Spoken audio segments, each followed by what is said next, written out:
Go eat, Gizzle. I'm about to say, go eat Gizzle. It's over with. I said, what's wrong, man?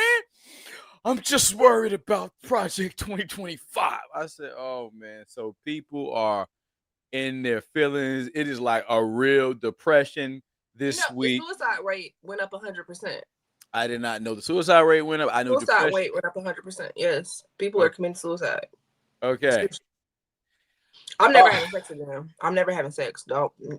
People in the inbox, leave me alone. Don't ask me for no pussy because I ain't give you none. Wait, how do we get from Trump getting elected to Gizzle not giving out no pussy? Where do we get that? Gizzle, how we get there? Walk me there. How we get there, Gizzle?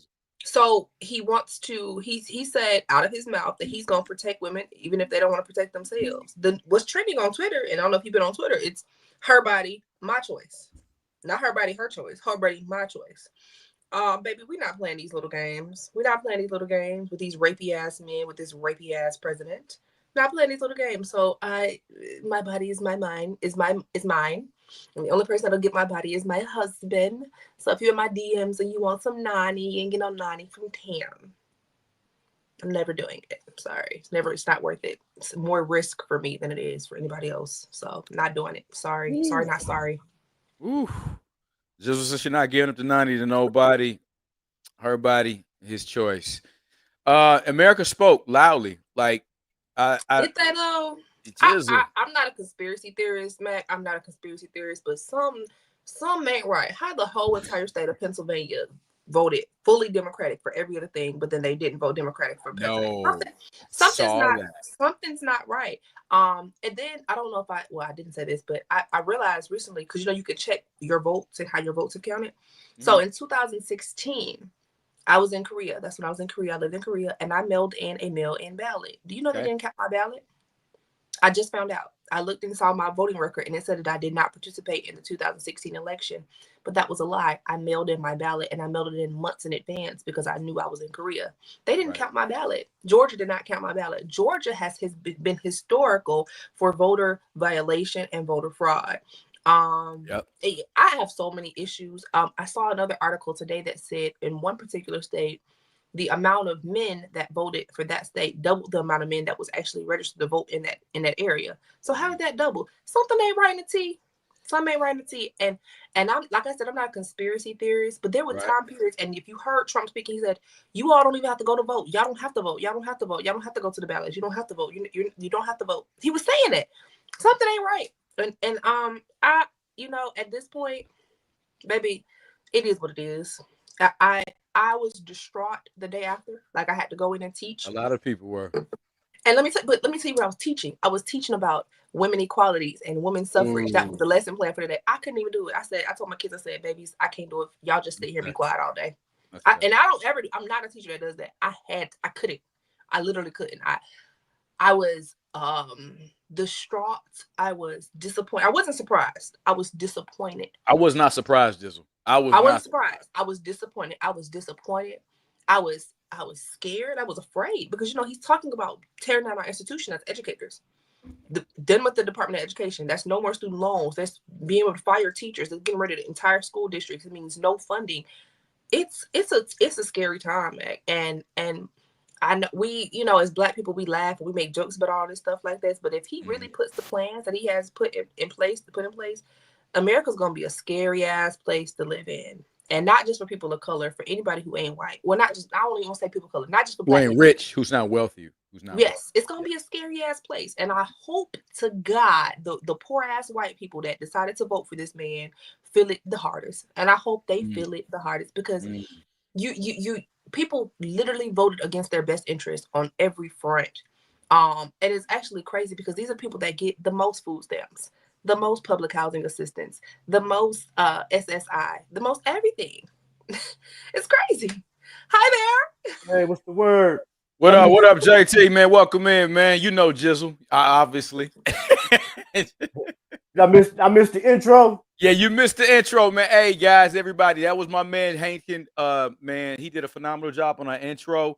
Any video needs, editing needs, holler at him. He's a very multi-talented dude and a genuinely great brother. Appreciate it. Yeah, man. I'm giving him cigars while he can smell them, but always been solid with me, man, from day one. And it's funny. The people who thought they were too big to do Hankin, now they're trying to become Hankin. But that's another conversation for another day. It's funny how that works when the arrogant fall. I love it. But anyway, man, welcome to the platform, man. Happy to have you, man. Welcome in, bro. Word, you already know. Well, but JT, man, what's your thoughts on Trump, man? You know, we doing our current affairs. Gizzle, she just, she's trying to work through it, man. What's your thoughts on Trump winning, bro? Man, it's mixed, man. I was just talking about the immigration thing, man. Them people, they ain't about to go out without a fight. they ain't going out without a fight. It's a whole lot of other things going on too, but that one right there, I think that's gonna be ugly. Yeah, that's gonna be ugly. Them people, they risk their lives to try to get over here. Well, man. He already is in the process of signing the end of birthright citizenship. So right, yeah, that's gonna be like.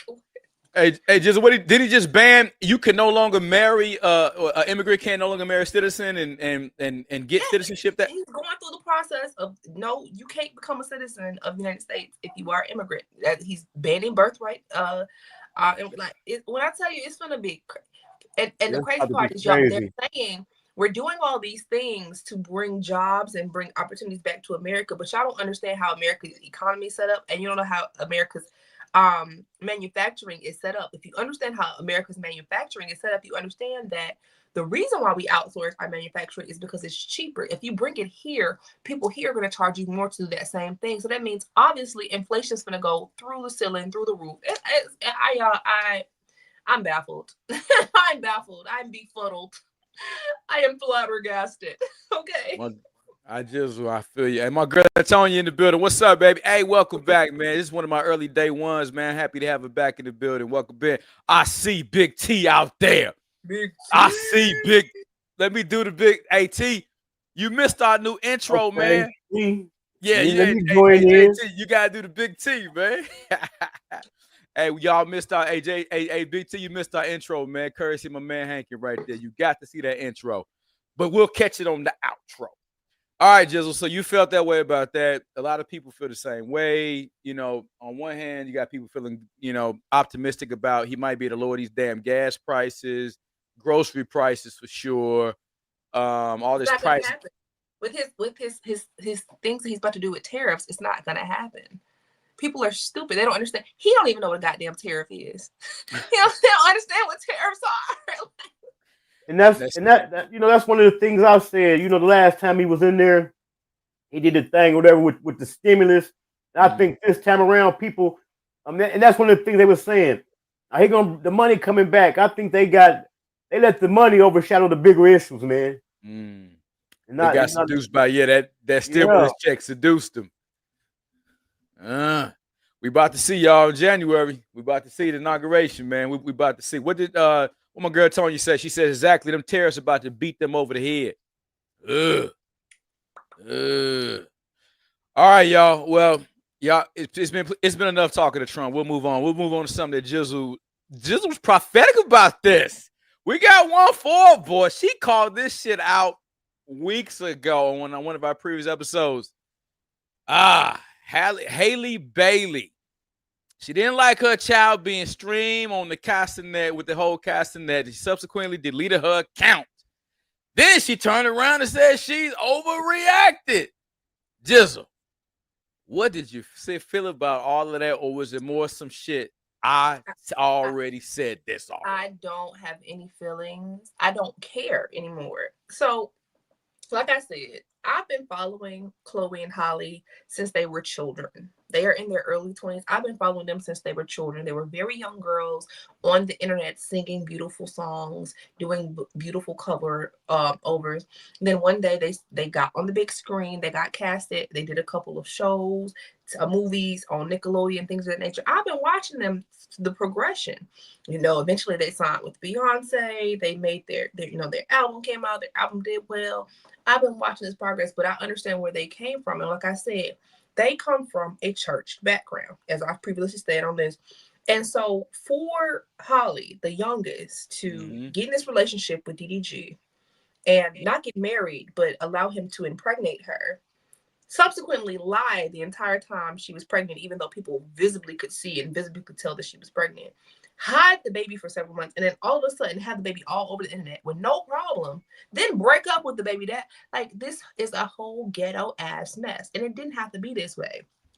I'm so tired of these young girls, the Summer Walkers, the Holly, all these girls getting these relationships with these people that don't mean them no well, and letting them men get them pregnant, and then they don't ever last with the men. They always become poor. Even Kiki Palmer, like they don't ever last with these men, and it's like wisdom would tell you I shouldn't let this man nut at me. Like I should probably tell him pull out or use a condom or get on something. Something gotta give.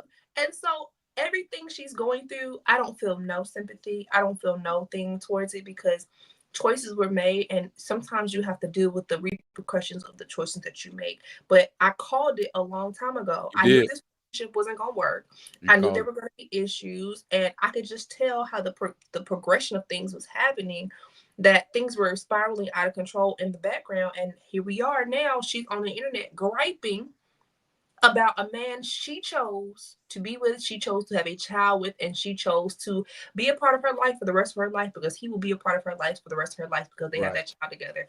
And so I have no sympathy. I have no nothing. I think prudence is not allowing that to happen again. And she is going through postpartum, and so I do sympathize with that. But honey, I don't want to hear your sob stories on the internet. I don't care. She should have kept everything private. And that's my opinion. If you were going to be private the whole time, keep it all private. Baby, I don't want the inside of what's going on. You chose a clout chasing ass mofo to have a baby with. And that's what he's doing. That's what he's doing. And you know what? I'm not even mad at DDG no more. Like I'm not upset when she chose that life. So now live with the repercussions of the choice that you made. And that's kind of all I have to say about that. Baby, all I gotta say, because she had the potential to be so much bigger and now opportunities are not gonna come to her unless they would have if she had just kept her nose clean. Yeah, my opinion. I mean, well, you know, she's not. I didn't come up in my generation. I didn't know much about her. Honestly, Gizzle, after you know, doing these shows with you, you kind of made me do my research and my homework on it. Now I understand what your frustration was because the future was bright. Like I had to go like this girl really had a bright future, and she could write a check. Hey, it was a blank check for her.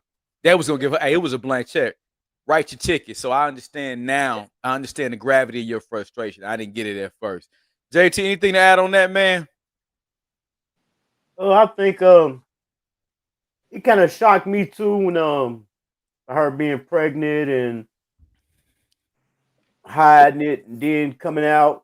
I thought I kind of knew she was living a different lifestyle than he was by him being a content creator. But with the situation the other day, when she said she overreacted. Yeah.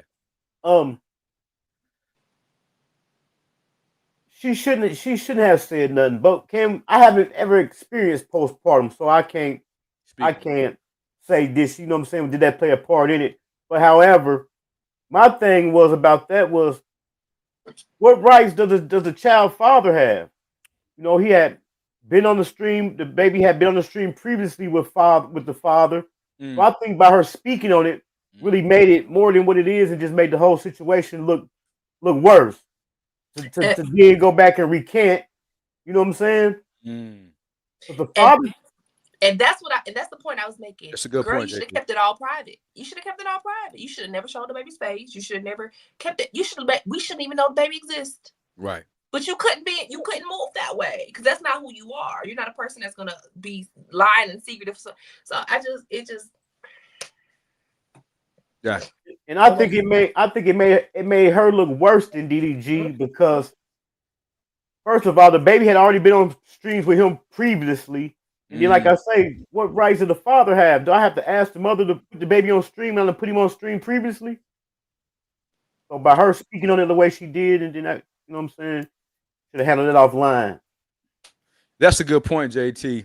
And so it's been on stream previously, and this is what he do. He is a content creator. That's what he does. You, like, to Gizzle's point, you knew that's what he did, so you can't be mad at him. That's what I do. I create content, and yeah, I'm gonna use. Hey, our baby's gonna be a part of this content.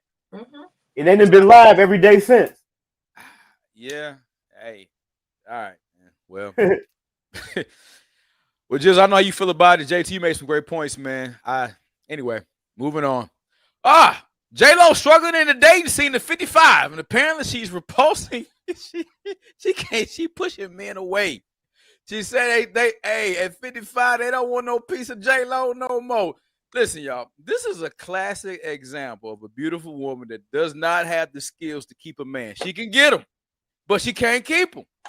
Just because a woman can get a man don't mean she can keep him. I always say, just like a man, just like there's some men who are not good with women, there are some women who are not good with men. And apparently J-Lo sucked when it comes to dealing with men. She don't know how to connect with them. I'm like, you're 55. You couldn't keep Ben Affleck ass. He ain't trying to do shit. Gizzle would make a movie every 2 years, go home and chill. And this man was so happy to get rid of you. Y'all, I keep trying to tell so many people, it's them beautiful women, man. I'm telling y'all, I really got a philosophy, and I'm gonna let you weigh in on this, JT, from a man's perspective. Some of the most beautiful women I've ever dealt with, been around, have what you call intimate. They're intimately awkward. They don't know how to connect with a man because they're so into themselves. They don't even know how to be selfless and connect. And obviously that's her problem, because I don't care. The broke man, the rich man, the middle class man, all want the same three things from any woman, no matter how she looks: a peace of mind, some good sex, decent sex to say the least, and some kind words. All men want that. It just don't matter, goddamn it, what your socioeconomic status is. We all want the same thing, and apparently she can't do that. So, man, ain't nobody got no sympathy for J-Lo to have her 17 husbands. Go ahead, JT. I think it's because I don't want to say she ran through, but she ran through. She keep being with these. But one thing I can credit her for, the men she do be with, she be with him for a while. You know, but let's see in the last she's married to Mark Anthony. Then I think she went back to Ben Affleck. Double back before Mark Anthony, I want to say it might have been Ben Affleck. But she really it was what's the guy's name that played Derek Jeter? Derek? No. A-Rod. A-Rod. I said Derek Jeter. A-Rod. We got A-Rod. It's a long list, man. Anthony, Ben Affleck. It's a long list. But that might be it. Guys like she ran through, but to give her the benefit of the doubt, these men that she are with, she had been with them. She be with them for a while. It ain't like she just jumping. It's gonna be hard for her to keep a man because she's been around. You know. Oh well. Gizzle, anything weighing on old ass J-Lo and can't find no love? I just feel like you get to a certain age and one bad vibe, you be like, go. And I think that's what we are with J-Lo. Whether she's been ran through, that ain't none of my business. That's her business. That's her vagina to deal with. But I definitely think that you get to a certain age. Like I'm 35, and people give me one bad vibe, and I be ready to kick them to the curb real quick. We talked about that. Yeah. And so I feel like that's what it is. I don't think it's maybe she can't keep it, man. It's just like I'm okay in my own energy.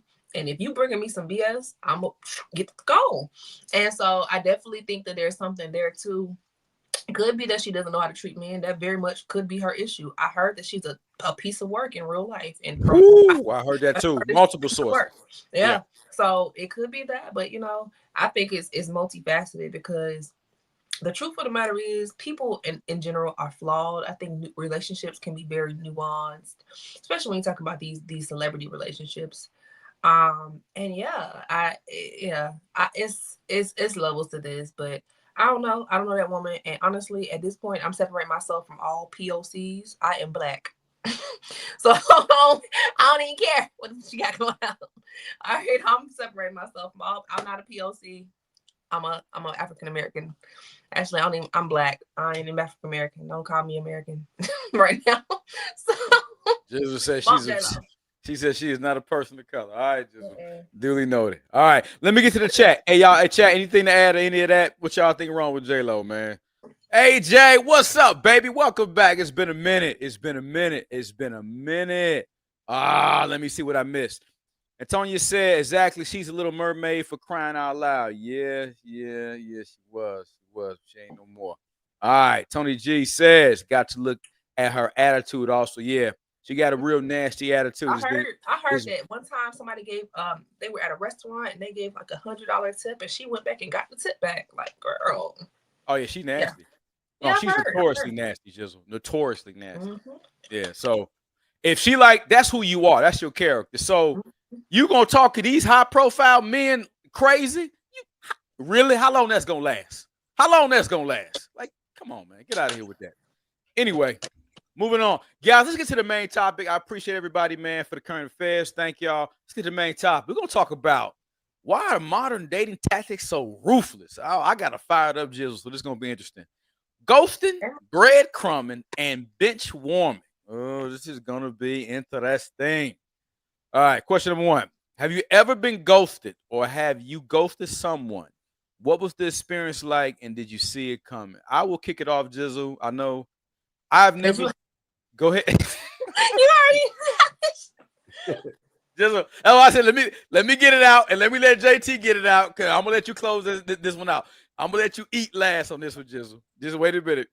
I know, Gizzle. This is gonna be passionate for you. All right, comport yourself if you can. All right, yeah. Have you ever been ghosted? No, I've never. Honestly, fortunate, I've never been ghosted before. And I'm gonna be honest.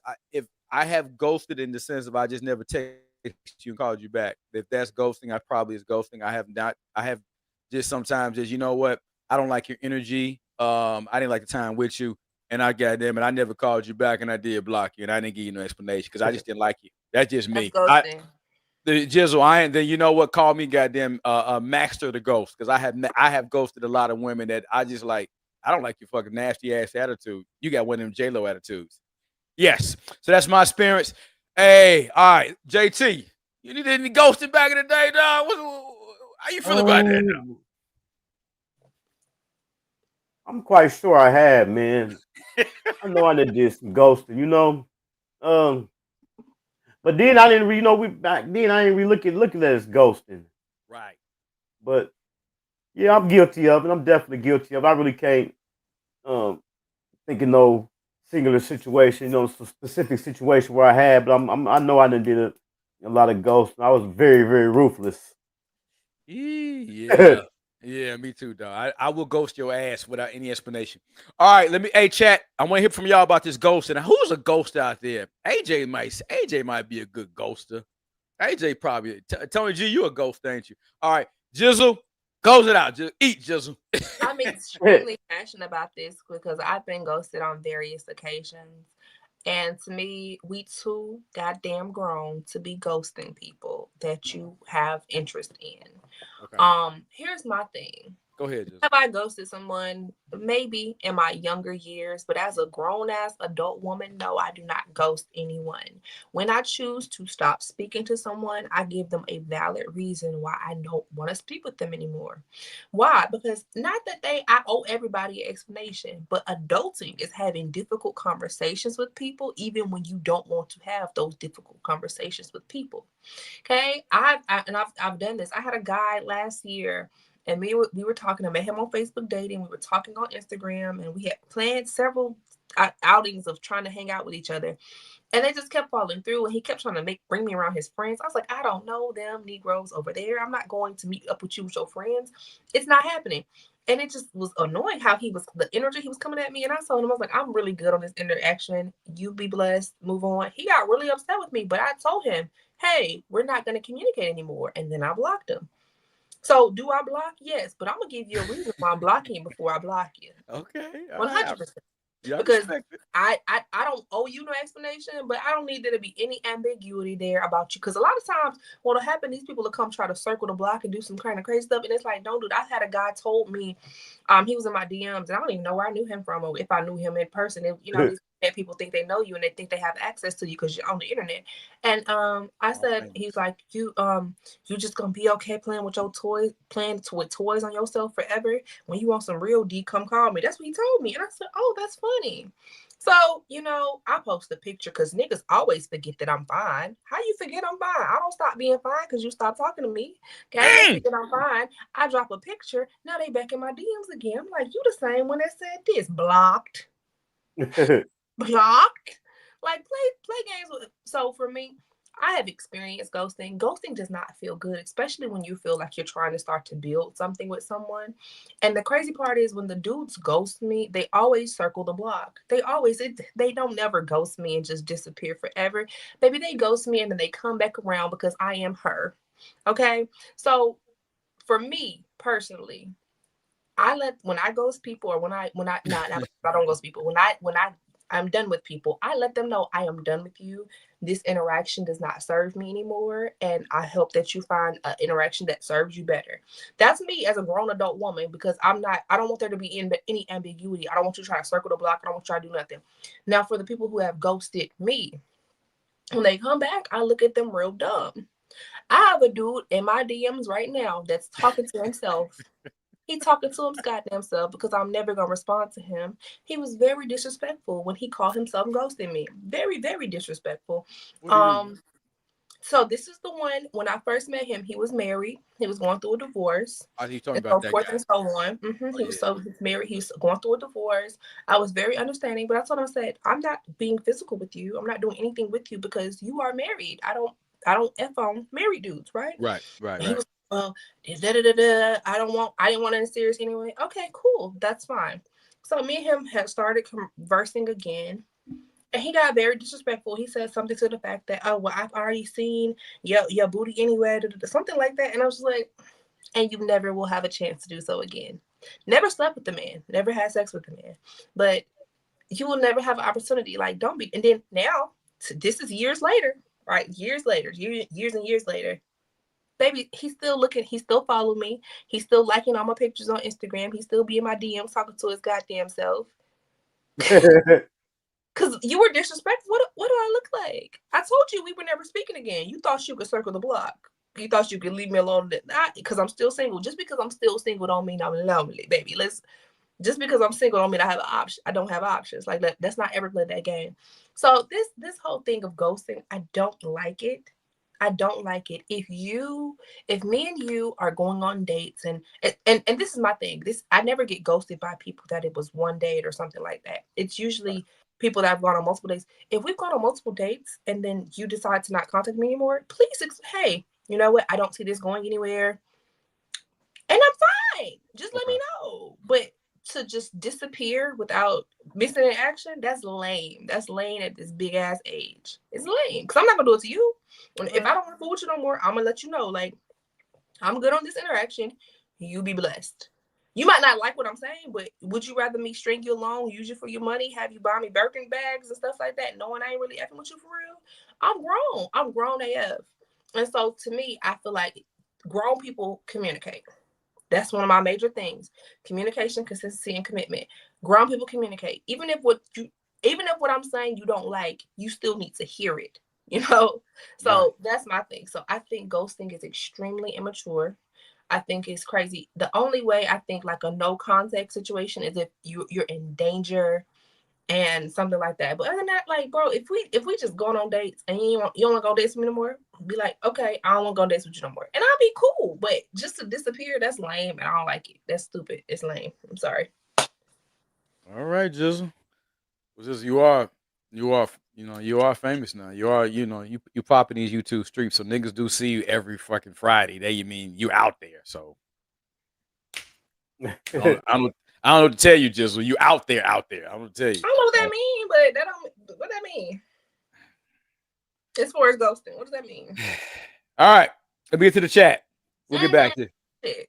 All right, Tami G, I have never been ghosted, but I do ghost quickly, especially in my military days. Man, yeah, well, military that was the best. G, I'm disappointed in you. The G is for ghost. The G is for ghost. Tony ghost. All right, JJ says, I might have, and I feel bad, but I knew AJ had that ghosted vibe to her somewhere. Because AJ will ghost this damn show every about 2 weeks and come back every 3 weeks and shit. All right, man. Let me see. Of course, Juwan. Oh, she's back with her buddy. Oh, they back. The BFFs are back. The BFFs are back together, baby. Tony G said, as an adult now, I just say I'm done. I can't deal with the ratchetness or vibes I'm getting. All right. Fair enough, man. I get it. Just you nice. You will tell him. I ain't gonna do all that explaining. All right, y'all. Moving on. Why do you think, Gizzle? Why do you think ghosting and breadcrumbing have become so common in today's dating world? And when I say breadcrumbing, let me explain the definition, because I know who I'm talking to. Well, Mac, you have to give me the definition of what you mean by that, Mac. All right, breadcrumbing meaning Gizzle. You know, hey man, if you want to rock with me, just fucking say it. Let's stop with all the tea leaves. Let's stop with the mind games. Let's stop with the little, you know what I'm saying? Hey, you feeling me, you feeling me. If you're not, you're not. We're gonna either take a shit or get off this toilet stool. I'm just gonna have to say it a blunt like that. So Gizzle, let's go back. Let me ask you the question now that you understand the context. Why do you think ghosting and breadcrumbing have become so common in today's dating world? So even your definition of breadcrumbing is incorrect. Let's give a technical definition. Breadcrumbing is I don't fuck with you for a while, right? I leave you alone for a while, and then I throw you a crumb. Because I still want you in my pocket. I don't really like you for real, but I like having you in my pocket. So I throw you a crumb. No, that's not what you said at all. Okay. You said are we gonna do it? Are we on? That's not what breadcrumbing. So breadcrumbing not mind games. It is mind games, but it's like this person does not actually like you. You are an option. You are an option to this person, and they only come around when the things that they're going through isn't working. So they come around, they see you as an option, they feel like they could, and you're with it because every time they throw a breadcrumb, you eat it. You're with it. That's what breadcrumbing is. It's like yes, it is mind games, but it's more maniacal than you're making it, because people play games, even in relationships where they actually like the people. This is a situation where I don't even like you for real. You're really just an option on my roster of people, but I'm going to keep giving you a little breadcrumbs so I can keep you in my pocket, because I like having people in my pocket. I like having people that I could just, if I want to, pull up on them. That's what breadcrumbing is. But here are my thoughts. All right, just what your thoughts on it? People do it because people accept the love that they think they deserve. Okay. That's where we are. People accept the love that they think they deserve. And you have this whole generation of women who say, we can do it like men. We can have a hotation. We can do it like men. And it's like, no, sis, you can't.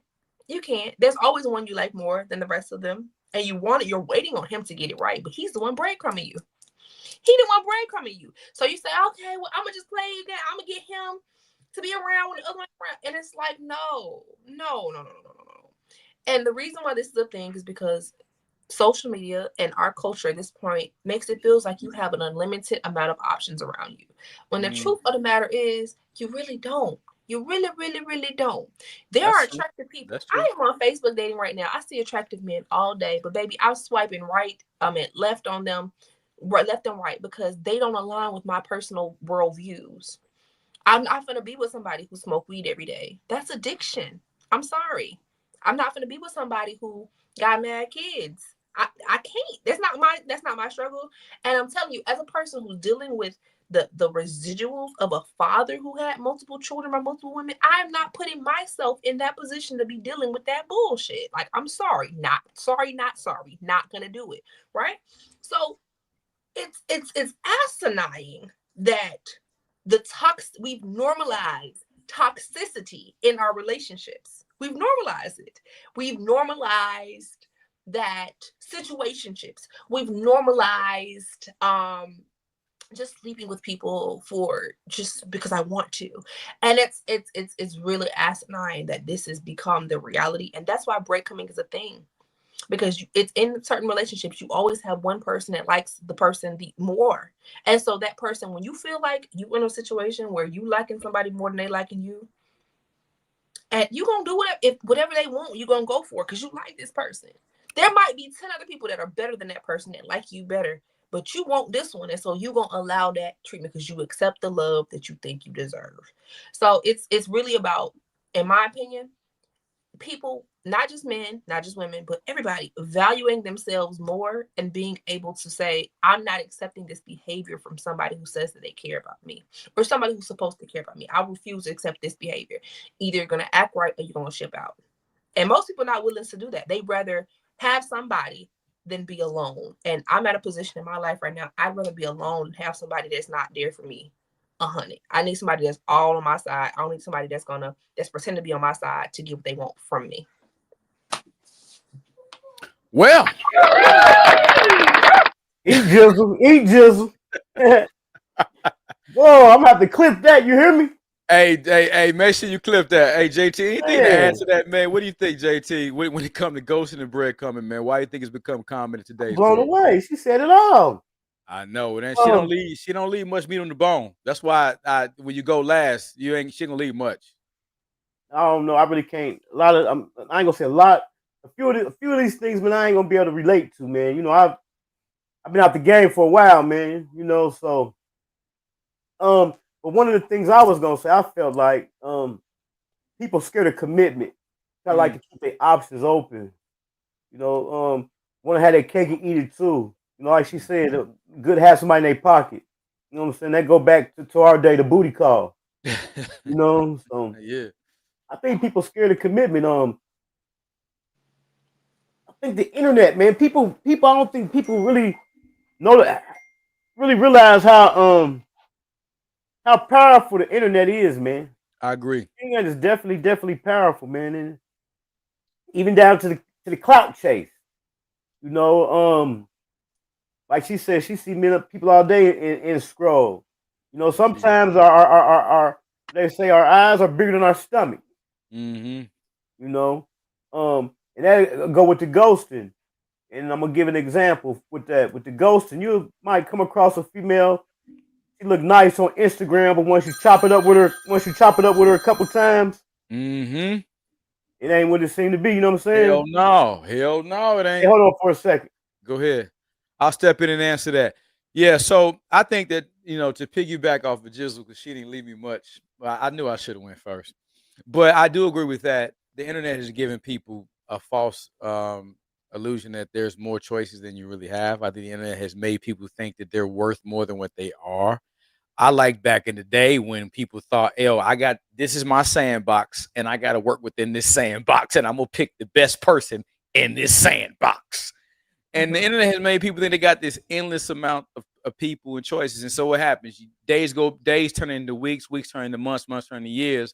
And you wake up one day and everybody's alone in their own silos. Like, what happened? Because they were breadcrumbing, as Gizzle properly educated me on, and they were ghosting. So I just believe that, the internet, social media has really, really, really, really ran amok on human interaction, man. It really has, because it's really made people think they're worth more than what they are. Because you can take some goddamn pictures and hike your ass up, or you can go rent a car and go to and get you some fake designer. My nigga, you get 5,000 likes. You think that's really worth something? Yeah. So Gizzle, good stuff. Let me get to the chat on that one, Gizzle. Good stuff, Gizzle. All right, Big T says, I honestly don't like ghosting, but the reason why people do it is because of insecure, scared, or conflict, or unable to communicate their feelings. I love that, Big T. Big T always. You said what, Gizzle? I said that's it. They don't like communicating their feelings. It's hard to tell somebody that you don't like them. It's hard to tell somebody like I liked you, but I don't see this going anywhere positive. Right. Like, it's hard to do that, but you have to be able to have those conversations, because some people, like, even it's hard to tell people that they're bad at sex. Like, it's really hard. Like, it's not easy to be like, oh, you're trash at sex. Like, it's not easy, but you have to have those conversations, because if they're not gonna learn. They're gonna keep thinking they the bomb because they keep getting people to sleep with them, but that don't mean that's good. Just because you can get somebody to sleep with you don't mean that you're doing it well. Like, it's difficult to have these conversations, but we have to, because if not, we're not gonna grow. Touche on that. Period. She says, all right, did I miss anything? And AJ says, and Mac, I always come back. Yes, you do, baby. And I love it every time you come back to visit. Thank you for coming back to visit. All right. Tony G says, breadcrumbing, I don't play games. So I'm all another type of person. I'll stay single for years before I just entertain anything. Social media has messed up relationships and dating. I could not agree more, man. All right, Tony G and Kent says, I'm watching my stock go up, hoping the president do change the market steady stream up. All right. You for any financial advice, always follow Kent and whatever he says invest in. You want to go invest in whatever Kent says. All right, good stuff. All right, moving along. Do you think people who ghost or breadcrumb are just avoiding confrontation, or is there something deeper behind it? I'll kick it off because Gizzle gonna have she got more to say on that. She ain't done. She still want to eat. Yeah, I think that people who ghost the breadcrumb, they do have a problem avoiding confrontation, which is something you just alluded to, Gizzle. Big T said as well. And then sometimes people they take perverse pleasure in hurting people. Sometimes people take perverse pleasure in just hurting people's feelings and being nasty because, hey, you know what? Hurt people.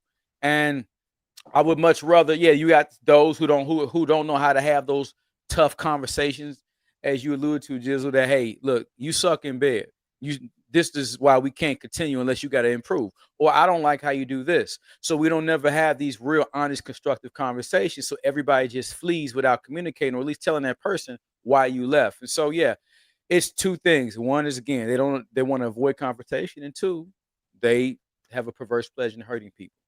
So, JT, anything to add to that before we let Gizzle close that one out, man? Do you think people who ghost the breadcrumb are just avoiding confrontation, or is there something deeper behind it? Probably a small percentage, but that ain't the overall gist of it. You know, it may be a few here in between there that do that just to avoid confrontation, not good with expressing themselves, letting people down, or just plain out scared, you know? So. All right, good stuff. All right, Gizzle, close it out. So here's where I am with this. Unhealed people move in an unhealed ass energy. Okay. People who don't know themselves move in a uncertain ass energy. People who don't know what they want also move in an uncertain ass energy. So this is what you're dealing with. You're dealing with a generation of people who don't know who they are extremely insecure, never learn how to communicate, never learn how to, they're not emotionally intelligent. They never learn how to regulate their emotions. And they're still trying to navigate dating and relationships. And it's like, you ain't got your shit together. It's not together. But you're still trying to be in relationship with people. In order to be in relationship, and I'm not just talking about romantic relationships, I'm talking about relationship with people in general. There's some elements that you have. Emotional intelligence is one of those things, because emotional intelligence tells me what I did hurt someone. I should apologize, you know? But you're having these generation people that have all this a shit ton of trauma, dumped on them. They haven't worked through it. They're not in the process of working through it. And these are the people that you're in relationship with. So no, they don't know how to communicate when they don't want to be in a relationship no more. They daddy left them. They mama left them. Right. The people that was with before you left them. Right. They think it's normal. Remember, we've normalized toxicity. They think it's normal. This is how people interact. And it's not, because they haven't dealt with themselves. And so this is my thing. And I'm saying, when I see little signs like that, red flags, people who are unhealed, not emotionally intelligent, are not going through the process of trying to heal themselves. To me, that's somebody I can't deal with, because I've done too much work. I've been in spaces too much. I got to a very dark place, y'all. And the dark place didn't even come from a romantic relationship for real.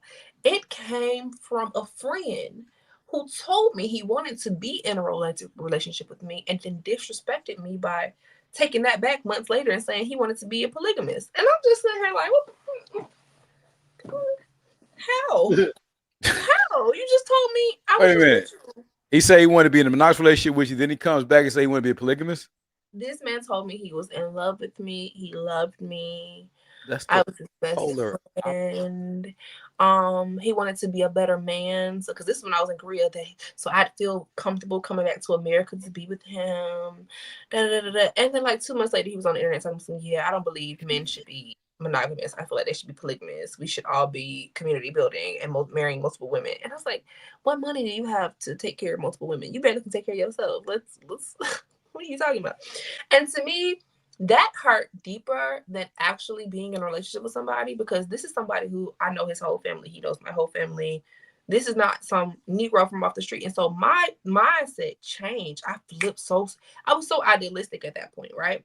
My whole mindset changed because I said, this man who's known me for 10 plus years, has this relationship with me, could tell me these things fallaciously, because remember, we're wrong now. He's not moving in the energy that he told me. He spoke something out of his mouth, but his actions are different from what he's speaking out of his mouth. If this man who knows me, knows my family, knows my history, knows all these things about me, can flip so quickly, every other man I know could do the same thing. They ain't got no loyalty to me. Flip my whole worldview. And you can ask any of my friends, anybody who knew me in that time period. I was bitter. I was angry. I hated men at that point. I hated men at that point because, and this is, I wasn't hated men. That's called called misandry, Gizzle. I wasn't sexually active. I wasn't doing anything of any negative thing with men, but I hated men because men had hurt me emotionally in a way that psychologically made me feel like it was a us against them mentality.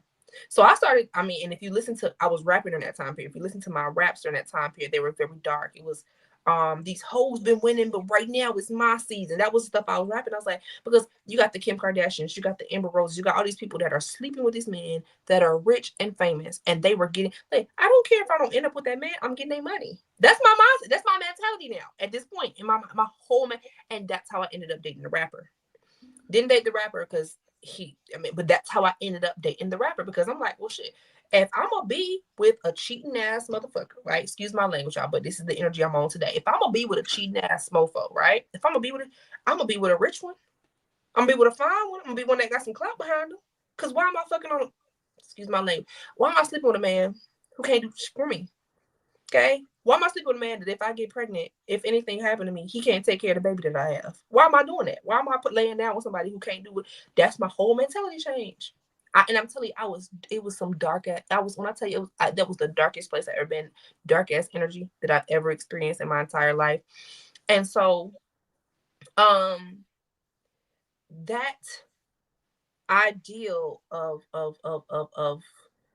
where was we going with this? What was breadcrumbing? I'm sorry, because I'm about to bring it back. around.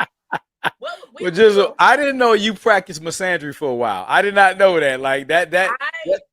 It was a dark time. It was a dark time in my life. It was a very, very, very, very, very dark time in my life.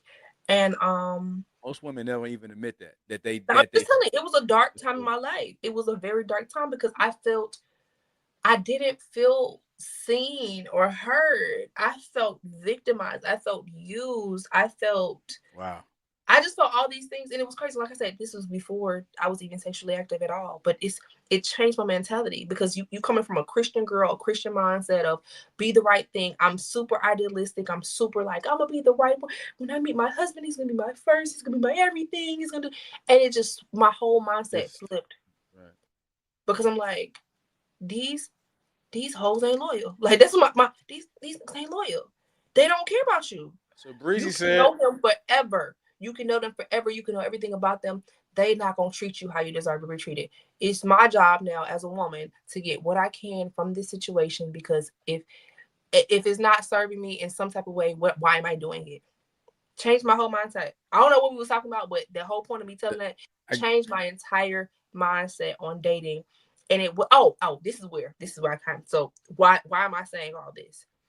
It took years, Mac. Okay. Years. And I'm saying, when I say years, I'm talking about maybe 5 years for me to get out of that dark spot. Damn. I'm glad you out of that. I'm glad you out of that. And so when I see the red flags of people who are unhealed, who ain't did that work, we can't be in the same, because baby, I don't want to go back to that place where I hate men. I don't want to go to that place where all men are trash. I don't want to go to that place where I'm making you pay for the mistakes that somebody else did to me. I don't want to be that person. I can't be that person. I don't want to be in that dark spot where I can't show my light. My light is dimmed because I have a cloud over me because of something that somebody else did to me. Damn. And it makes it where the pickings are slim. People think that they have unlimited options, but it makes it with the pick and the slim. Because when you see those signs from the people, when they show you who they are, you gotta believe it and you gotta keep it pushing. If it doesn't serve you, you gotta keep it pushing. Wasting our time in relationships for years and months and months and months and years and years and years, and you see something in that person that does not align with who you are as a person, that's stupid, that's ignorant, that is dumb on your end, and you can't be mad when the outcome comes, because baby, I'm telling you for sure they didn't show you the signs of who they were and you just ignored them because you liked them. Stop ignoring them signs.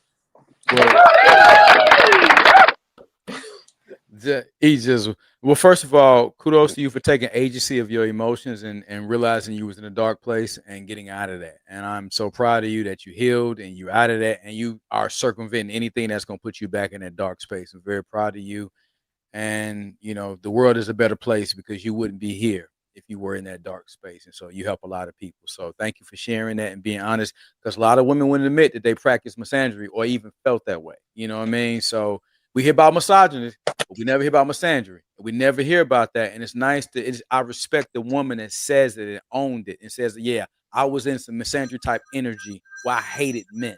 And I thank you for that, Gizzle. I respect the hell out of you for that, as if I already did anyway. Let me get a chat.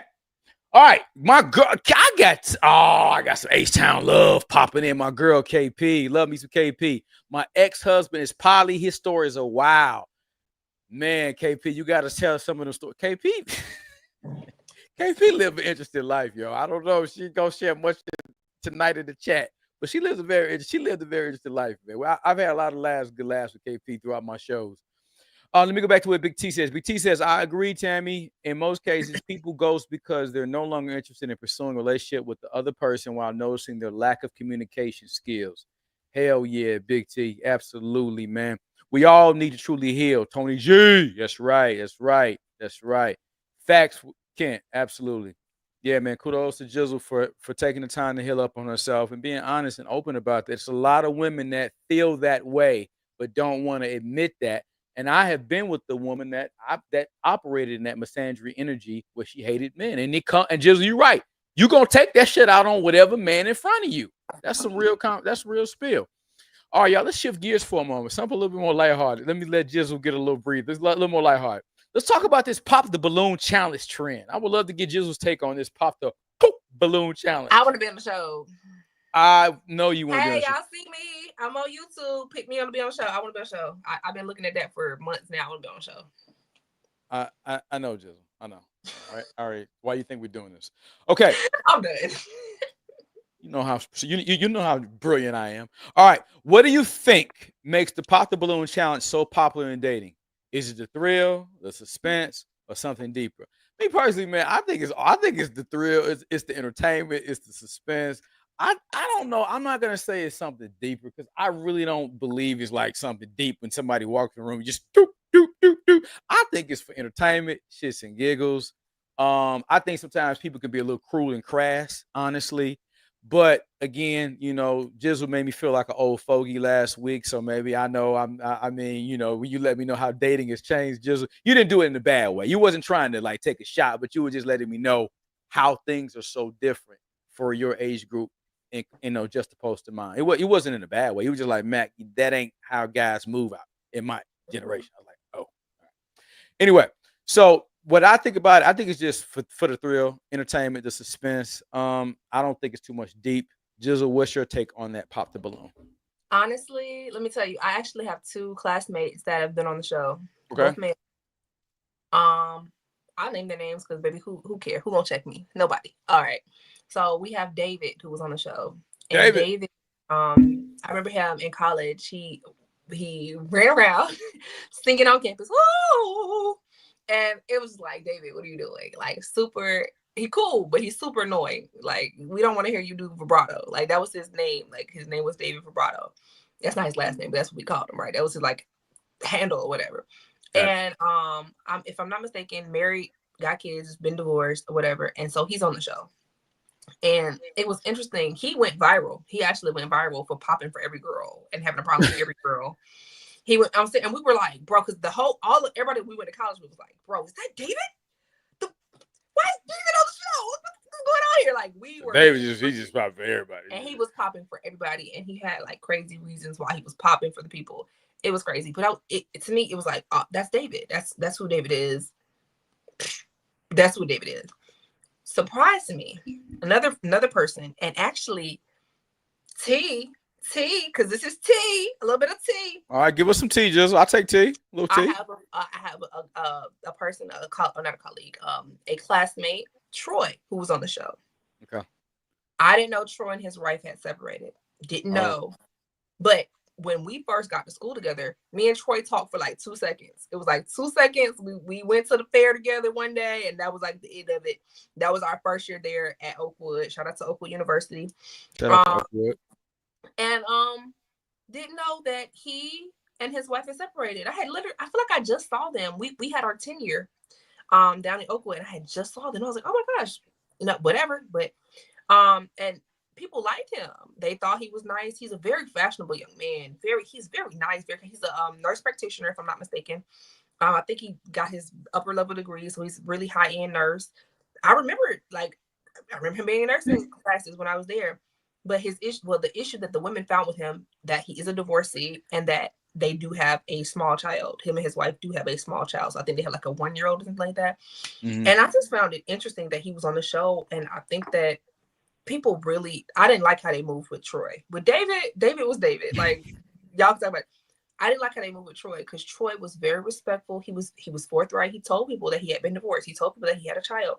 So I didn't like how they moved with him. Because I like Troy. I think Troy's a decent human. You know what I'm saying? Like not that I don't think David's a decent human, but like having I've had real interaction with Troy in a real way. I think Troy's a decent human. But it's interesting to have witnessed that and kind of see what that looks like. I personally love the show. Okay. I think some people are extremely superficial. People that don't have the ability to be superficial on that show. Right. That's what I find interesting. But also, I think it's super duper indicative of our current dating scene. That's what our dating scene is. Our dating scene is this person has a pimple on their nose. Pop. This person is too short. Pop. This person doesn't make enough money. Pop. This person doesn't have a job that I like. Pop. This person is a stripper. Pop. This person has a kid. Pop. This is literally what our dating scene is. It's what it is, because people don't know how to socialize in real life. When was the last time you, Mac, saw a woman in public and walked up to that woman and said, "Hey, ma'am, I find you very beautiful. Would you mind if we exchange numbers so I can get to know you better?" Was the last time you did it? It's been a minute, man. In this day, it doesn't happen anymore. Yeah, it's been a minute. What happens if you have a disrespectful approach from the younger generation? Girl, what that mouth do? Ooh, that ass fat. This is what they do, and it works for some women. The crazy part is that it works. He thinks my ass fat. And it works for some women. To me, it's disrespectful. If you ever come to me talking to me like that, baby, that's disrespectful AF, because baby, I'm a woman. I'm a lady. I'm a lady. You gonna treat me like a grown woman. You're not gonna treat me like some hoe off the street talking about my ass fat. Even if my ass do look fat, thank you. But don't be telling me that. You think that in your head and you come to me correct. Okay? So I'm saying all that to say that show, whoever thought of that show, whoever came up with that is a freaking genius, because that's exactly what it is to be like on dating apps. It's swipe left, swipe right. You fit the bill, you don't fit the bill. That's what it is. So I actually love watching the show. I do. I enjoy it because, man, that's really what it is. KP remembers that she says Troy was respectful and well spoken. When you said nurse practitioner, I remember that. Okay. All right. He was, and I'm telling you, as somebody who knows him personally, I know that like we graduated the same class from our school. I know him personally. He is a good dude, bro. Like, so for them, they were like calling him gay in the comments. They were saying all kind of crazy stuff about him. I was like, y'all could never. When I was in school, we would go to other campuses. Mm-hmm. Our campus outdressed everybody because we were church kids. Y'all gotta understand. We were doing Cheetos. Like when I tell you, we was dressing name brand from total, like, because we had to go to church every week. Right. We had suit jackets and stuff. So where regular college kids is wearing like thug clothes and like, no, we dressed. And so you don't understand that. Y'all talking about the shoes he was wearing, but them shoes he had on was $500 shoes. What are you talking about? Like, play with somebody else. Anyway, but yeah. So, yeah. All right. Let me get to the chat. Hey, Matt. Go ahead, bro. I got a couple things going on, man. I don't want to keep interrupting the show, so I'm gonna be listening. Okay, bro. You good? You good? All right. I'm gonna tap in with y'all.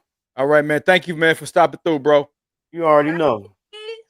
I think it's just for show to me because you see a lot of the same people all the time. I watched it. It was funny. Yeah, it is funny as shit. They do have the same people. So if the people don't match with somebody, they let them come back, especially if they had a personality.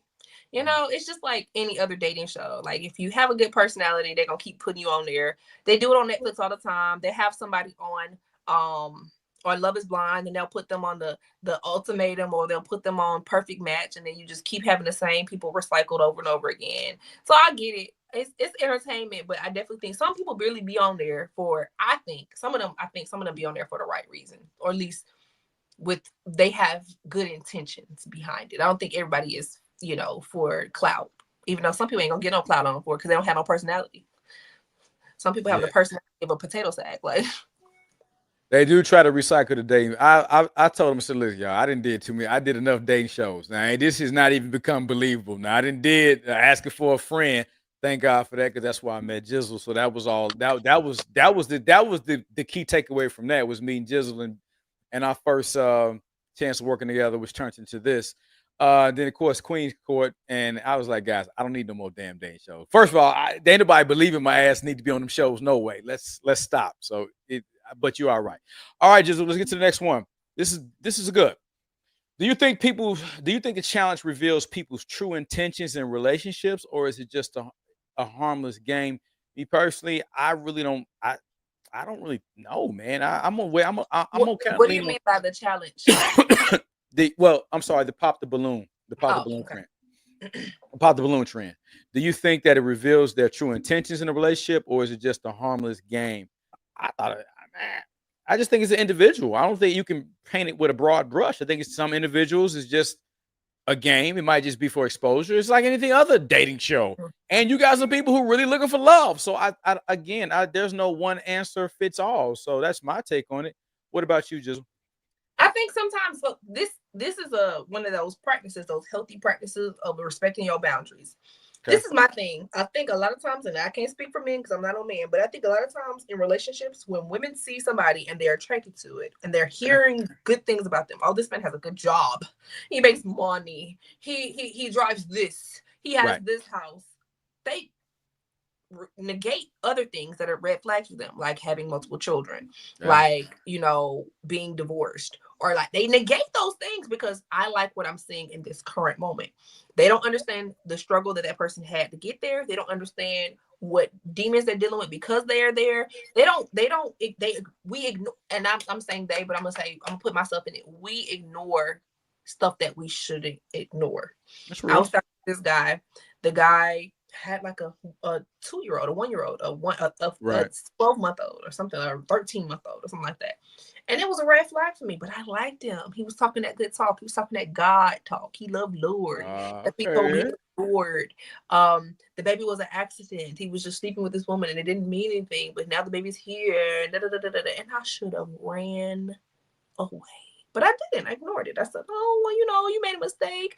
And you're 32, so it's okay to make a mistake at this point in time. At least it's one. You got 2 or 3. And it's like, no.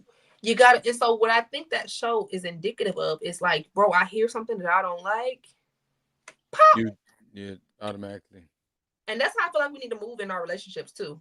I feel like that's why I say I love the show. And I don't love the show because I think it's real. Because obviously, reality ain't real all the time, right? True. But I love the show because it really is like, that's a red flag for me. Your job is a stripper? Pop. That's a red flag. I'm not gonna deal with nobody that's a sex worker. What, a male stripper, Gizzle? You're not gonna date? You wouldn't date a male stripper? No, hell no. But no. So, you have 3 children. Pop. That's a red flag for me. It's I think not a healthy way, but it's a way to practice those healthy practices. Saying this, I don't know if this situation is gonna serve me. Are there outliers to this situation? Yes, there's situations where you're going to get a person that does not necessarily check off, but that's the perfect person for you. But 9 times out of 10, and I'm telling you, as somebody who has let my standards go time and time again, I always regret it. I always regret it. There's never a time period where I have lowered my standards for a man, and I would say, yeah, that was a good decision. I made the right decision of lowering my standards. That was a great time. I have no regrets. It's never been a time. Never been a time. Ever. So for me, I'm saying 10 toes on mine. 10 toes. All right. 10 of them things. And so, all right. KP says, oh, okay. So KP, you're not feeling dating a male stripper either. So pop on that. All right, then. All right. Well, y'all know I got a soft spot for strippers. Hey, that's what you like. Hey, man. Hey, I just got a soft spot for them. We get along. Thank you, Gizzle. We understand each other very well. And plus, I know what I'm. It ain't a red flag to you. Hey, baby, go for it. You're right. You see, it's all relative to the person. That's what I'm saying. You got to know that's what I'm saying. That emotional maturity comes in, because if you don't know what yourself, and you don't know what you're willing to accept, you can put yourself in a situation that you thought you could accept, but you didn't even have the emotional bandwidth to understand if you can accept that situation. I mean, that's really what happened to me when I was dating a rapper. He told me from the jump. He said, "Listen," he said, "Tam, this is that person I am. I believe that men should be with multiple women. Remember, my best friend that I told you who said was polygamy. He said he want." So I said, "Listen, got money. Like, listen, man, got money. At least he trying to put me on. I'm okay with you having multiple women as long as you know that I'm the one you come home to at night. Like, what you mean?" I was okay with that situation. I shouldn't have been okay with that situation. That was a red flag. But I just wanted to be with him. I liked him. I just wanted to be with him. He was fine. He was powerful to me, and he was powerful, and he held me with a gentleness that made me feel like it was tender towards me. Like somebody who is strong but knows how to make themselves soft for somebody. Like that's what it was. And it was game. It was game. That's all it was. And I got played. All right. I didn't see. I saw the red flag and I was like, happens to everybody, Gizzle. Happens to us. I'm not mad at it. I don't live my life in regrets. Ain't nothing I did I regret, right? So I'm not mad at it. I'm just saying, like, that's what we gotta. You make a mistake and you don't keep making the same mistake over and over again. That's insanity. Make a mistake and then you don't make that mistake no more. All right. Would you try to pop the balloon trend yourself? Hey, you know what? At this big age of mine, I'm good on it. Again, y'all I already said I'm retired from dating shows unless they coming with a real bag, a big bag, and it's just pretty. You just for your shits and giggles, for your own perverse entertainment. No. I'm gonna pass on it. Gizzle already said that she would do it, so I guess I don't need to ask you that question. You said you would do it. So hey, anybody out there, my co-host Gizzle is looking. She would love to do the pop the balloon dating thing. She likes it. I would love. And yeah. And go cop her shirts. Gizzle's website's back up. Is the website back up? It is. That's why I'm wearing the shirt today. All right, good deal, y'all. We'll talk about that shortly. All right, let's get back to the good stuff, guys. That was just kind of just like a change of pace. Do you think these dating tactics are more about control or convenience? And we're talking about ghosting, breadcrumbing, bench warming. I think that those tactics are both. I think they can be control, and I think they are convenience. I think that, again, it depends on the individual. Some individuals want control, and some individuals, they just do what's convenient. But it's almost synonymous because in that scenario, it's kind of like it's like two sides of the same coin. You're controlling something because it is convenient, and it's convenient to you, and then therefore you're gonna control it. So it's really two sides of the same coin. So yes, those people who do any of those breadcrumbing, ghosting, and bench warming, yes, it's really two in the same, and that's really kind of my take on that. That ain't a deep one to answer there. Go ahead, Gizzle. I agree. I just feel like it's a coping mechanism for lonely people that want to be with somebody but don't want to commit. And that's what it is. It's a coping mechanism. So I'm gonna create this rotation of people. I'm gonna breadcrumb this one. I'm gonna do this one and this one. I'm gonna ghost this one when I don't want to deal with them no more because the person that I'm it's a series of games we play so that we can mask our loneliness in meaningless sex. Tony G says, I'll pass. All right, Tone. I dig it. All right. How should you respond if you realize someone is breadcrumbing you? Is it better to confront them or just walk away? Man, I'm out. I don't listen. I'm out. I ain't got. Hey, Gizzle still. She got enough vigor in her. She got enough fighting her. She gonna talk and let's get this taken. Hey, listen. Hey, at this big age of mine, I'm out, man. We ain't got to talk about shit. You on the mind games, you breadcrumbing, or as Gizzle says, the proper term of breadcrumbing is, you know what, drop something when it's convenient for you, then I grab it, and then, ooh, and then you just, you know what, I would never be in that position no way because I don't play those games. So, Gizzle, I'm not saying, if that did happen, I'm leaving. What are you going to do? How are you going to respond to that? It depends on the situation. So, if it's somebody that I don't got no background with, I ain't going to ever see again, I just leave it alone, right? Mm-hmm. So, but I've had a situation where a lot of times these situations that that I'm in are not with people that's random, because you know I don't deal with randoms like that, right? It'd be with people that I've known for long periods of time, and at some point in time, we might see each other in passing, right? Right. And what we're not gonna do is play this stupid game. So I'm gonna confront your ass, because what you're not gonna do is play in my face. And so I have this guy, and I won't say it was true breadcrumbing, but it was definitely ghosting. It was 100% ghosting. I think we talked about this last week on the show. 100% ghosting. And he came back around and was in my DM talking about some hey big head. The way I almost cussed him. They hit you with the hey big head. He hit me with the hey big head. And I almost cussed his ass out. So once again, because you know how I play, I'm not cute. I'm not cute with it. I'm gonna eviscerate you. You know what I'm saying? So in order to not do that, I ignored him for 2 years. So me and him were talking. He disappeared. He went to the military, disappeared. And then a year after he ghosted me, he showed back up talking about some hey big head. That's that smile I love. Oh, you're so beautiful. These are the things he was saying in my DM. I was ignoring the shit out of him. Reading it, letting you know, Doc, you see the red receipt, and then not responding. He was sending me messages on my phone. Who is this? Your number not saved. Who is this? Okay. I say all that to say what ended up happening and how me and this person went to high school together. What ended up happening, we had a reunion several years back, about 2-3 years back. We had a reunion, and now I kind of have to respond to people. There's people that I don't F with from my class, and not from a lot of people that I don't F with. Like I'm not a person that has beef from high school. Like if it's beef from high school, maybe that was high school, we were children, right? But if you've done something to me as an adult, I don't F with you, because baby, we're not gonna play these games, right? It was some people that you know had done something to me. Right. I don't want to withhold the opportunity for our 15-year reunion for you not to come because I have some type of petty feeling towards you. So I'm inviting everybody. So I invited him, and that was my first time speaking to him again. And you know, I guess from that point we started communicating.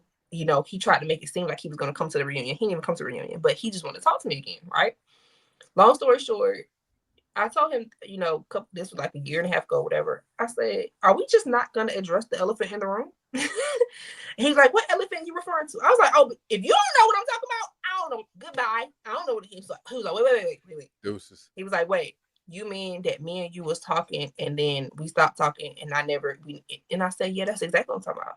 He was like, well, I was going through this, that, and the 10th, and da. And I said, that's fine, but you had to have known that hurt me. Like, you are not a random man from off the street. We have known each other since high school. You are not a rando. I could have dealt with the rando ghosting me. I could have dealt, and I would have forgot that person existed. I know you. I can go look in my yearbook right now, and your picture's there. There are pictures of us together in the yearbook. Why would you do that to me? I didn't deserve that from you. And he apologized and he took full accountability. But I had to address that. I couldn't just let that. You weren't gonna sit here and play in my face and think that I'm in your pocket or some like we weren't gonna play that game. So yeah, I addressed it. I called him out on it. So if it's somebody random, I ain't got no problem with leaving a random alone. Like, rando, go somewhere. I'm gonna forget your name. I literally I be talking to dudes, and then, you know, after that I don't talk to no more. I forget they exist. And then I was like, oh dang, he didn't exist. You laughing, Matt, I'm dead ass. When I tell you I'm dead ass, I'm dead ass. You're laughing, but I'm dead ass. I forget that dudes exist. I forget that. I be like, So you be mentally unaliving dudes. Okay, Gizzle. What's his name again? Oh, his name is Tony. Yeah, Tony the Tiger. I forget their name. But when it's somebody that I have history with, nah, we gotta You gotta get this straight. Okay. Mm-hmm. All right, good stuff. How do you recognize when someone is breadcrumbing the bench warming you? What are the signs? It's simple. I mean, the mind games, man. If somebody's now that I understand the actual definition of it, it's just a simple thing of, hey, well, I'll hit you when I hit you. It's kind of like Hollywood. Don't call me. We'll call you type of shit. Now I'm like, wait a minute. So it's only, I'm only supposed to be available for you when you want me to be available, but right. You're not gonna be available for me. So that's why I'm gonna recognize that. And how do you do that when they play mind games? So yeah, what are the signs? The fact that they ain't available when you want to see them. It's really not that deep. Just you everything's under their terms. Yeah, you already pretty answered that pretty much already. So all right, a few more. Ooh, this is a good one. Do you think these dating tactics are here to stay, or is it here for a more honest approach to dating in the future? Man, I don't see this shit changing no time soon. I mean, it seems to be with social media, and then we talked about it earlier. Why would they stop breadcrumbing, ghosting, and these things? Because if that's just the climate that we're in, and that's what people do, and social media don't help, I don't see a change. I think what's going to happen is that generation that's doing this now, when everybody's old and effing miserable, and people going to be like, oh, that wasn't a good idea to do. And the generation behind them be like, well, we won't be doing that dumb shit.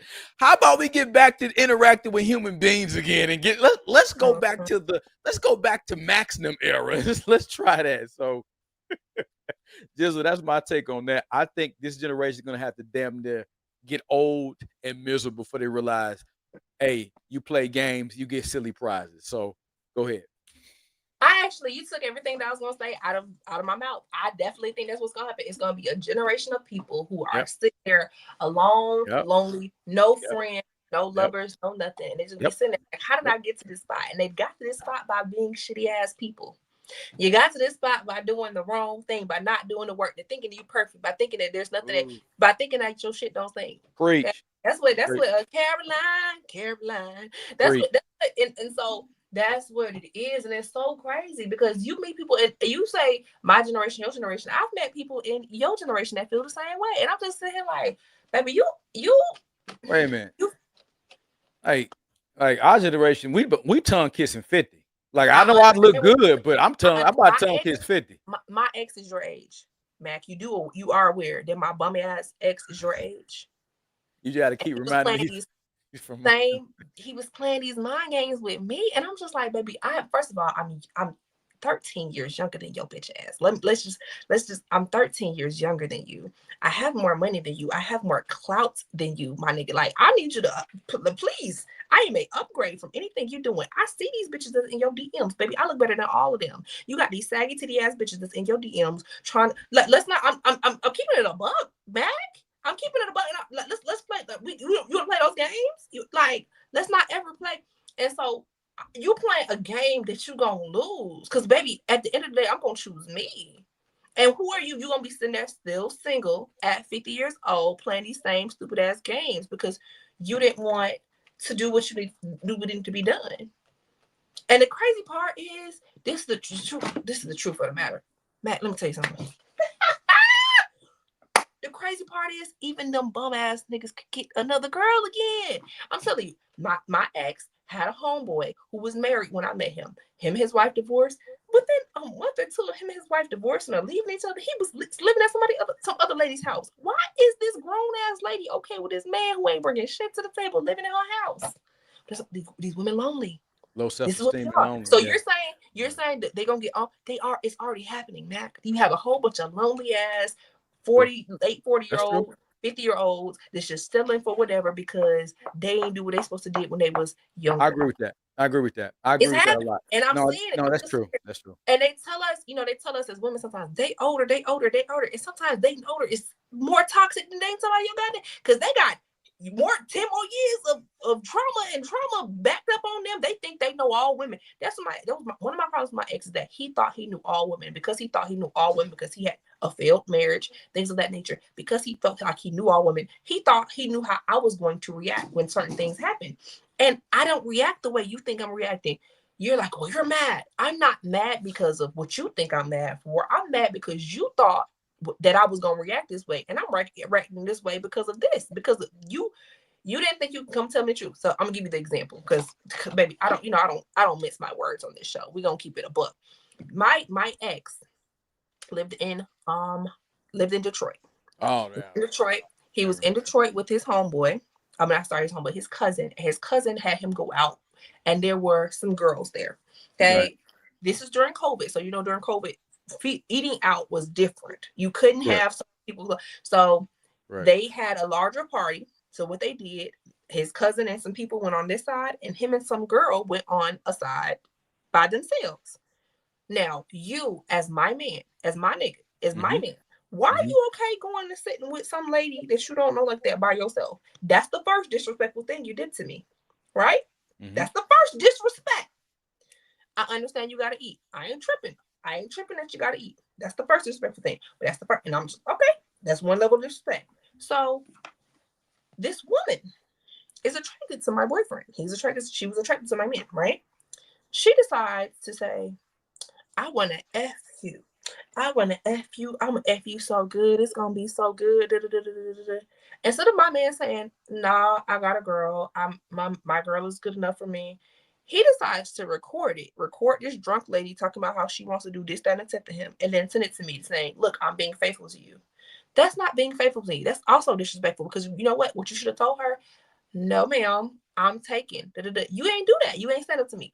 So you're like, I'm sending it to you. See, this is why y'all girls want us to lie to you. Y'all women want us to lie to you. I don't want you to lie to me. I appreciate you telling me what happened, but you didn't handle that situation properly, because handling this situation properly, she wouldn't have felt comfortable speaking to you like that. Right. If the shoe was on the other foot and I was out and I was in a group of people and then I went and sat with some man I don't really know like that, and he talking about how he want to do this, that, and that to me, and I sat there and I recorded in his face, look at what he's saying to me, babe, ain't this crazy? You gonna be pissed off as a man. Put that shoe on the other foot. So I'm not mad that it happened. I'm okay with my man being so attractive that other women want my man. I ain't insecure that way, baby. I ain't never been insecure, right?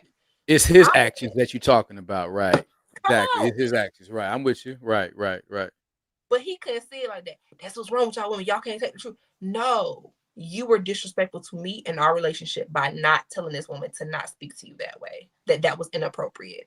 Well, she drunk. When drunk people do. Okay, I understand that, and I'm not faulting her. I'm faulting you, baby, because you didn't stand up for what we got. You don't respect what we got enough to stand 10 toes on what we got. And to me, baby, look at that bitch and look at me. So use my language, but look at her and look at me. Which one you want to be with?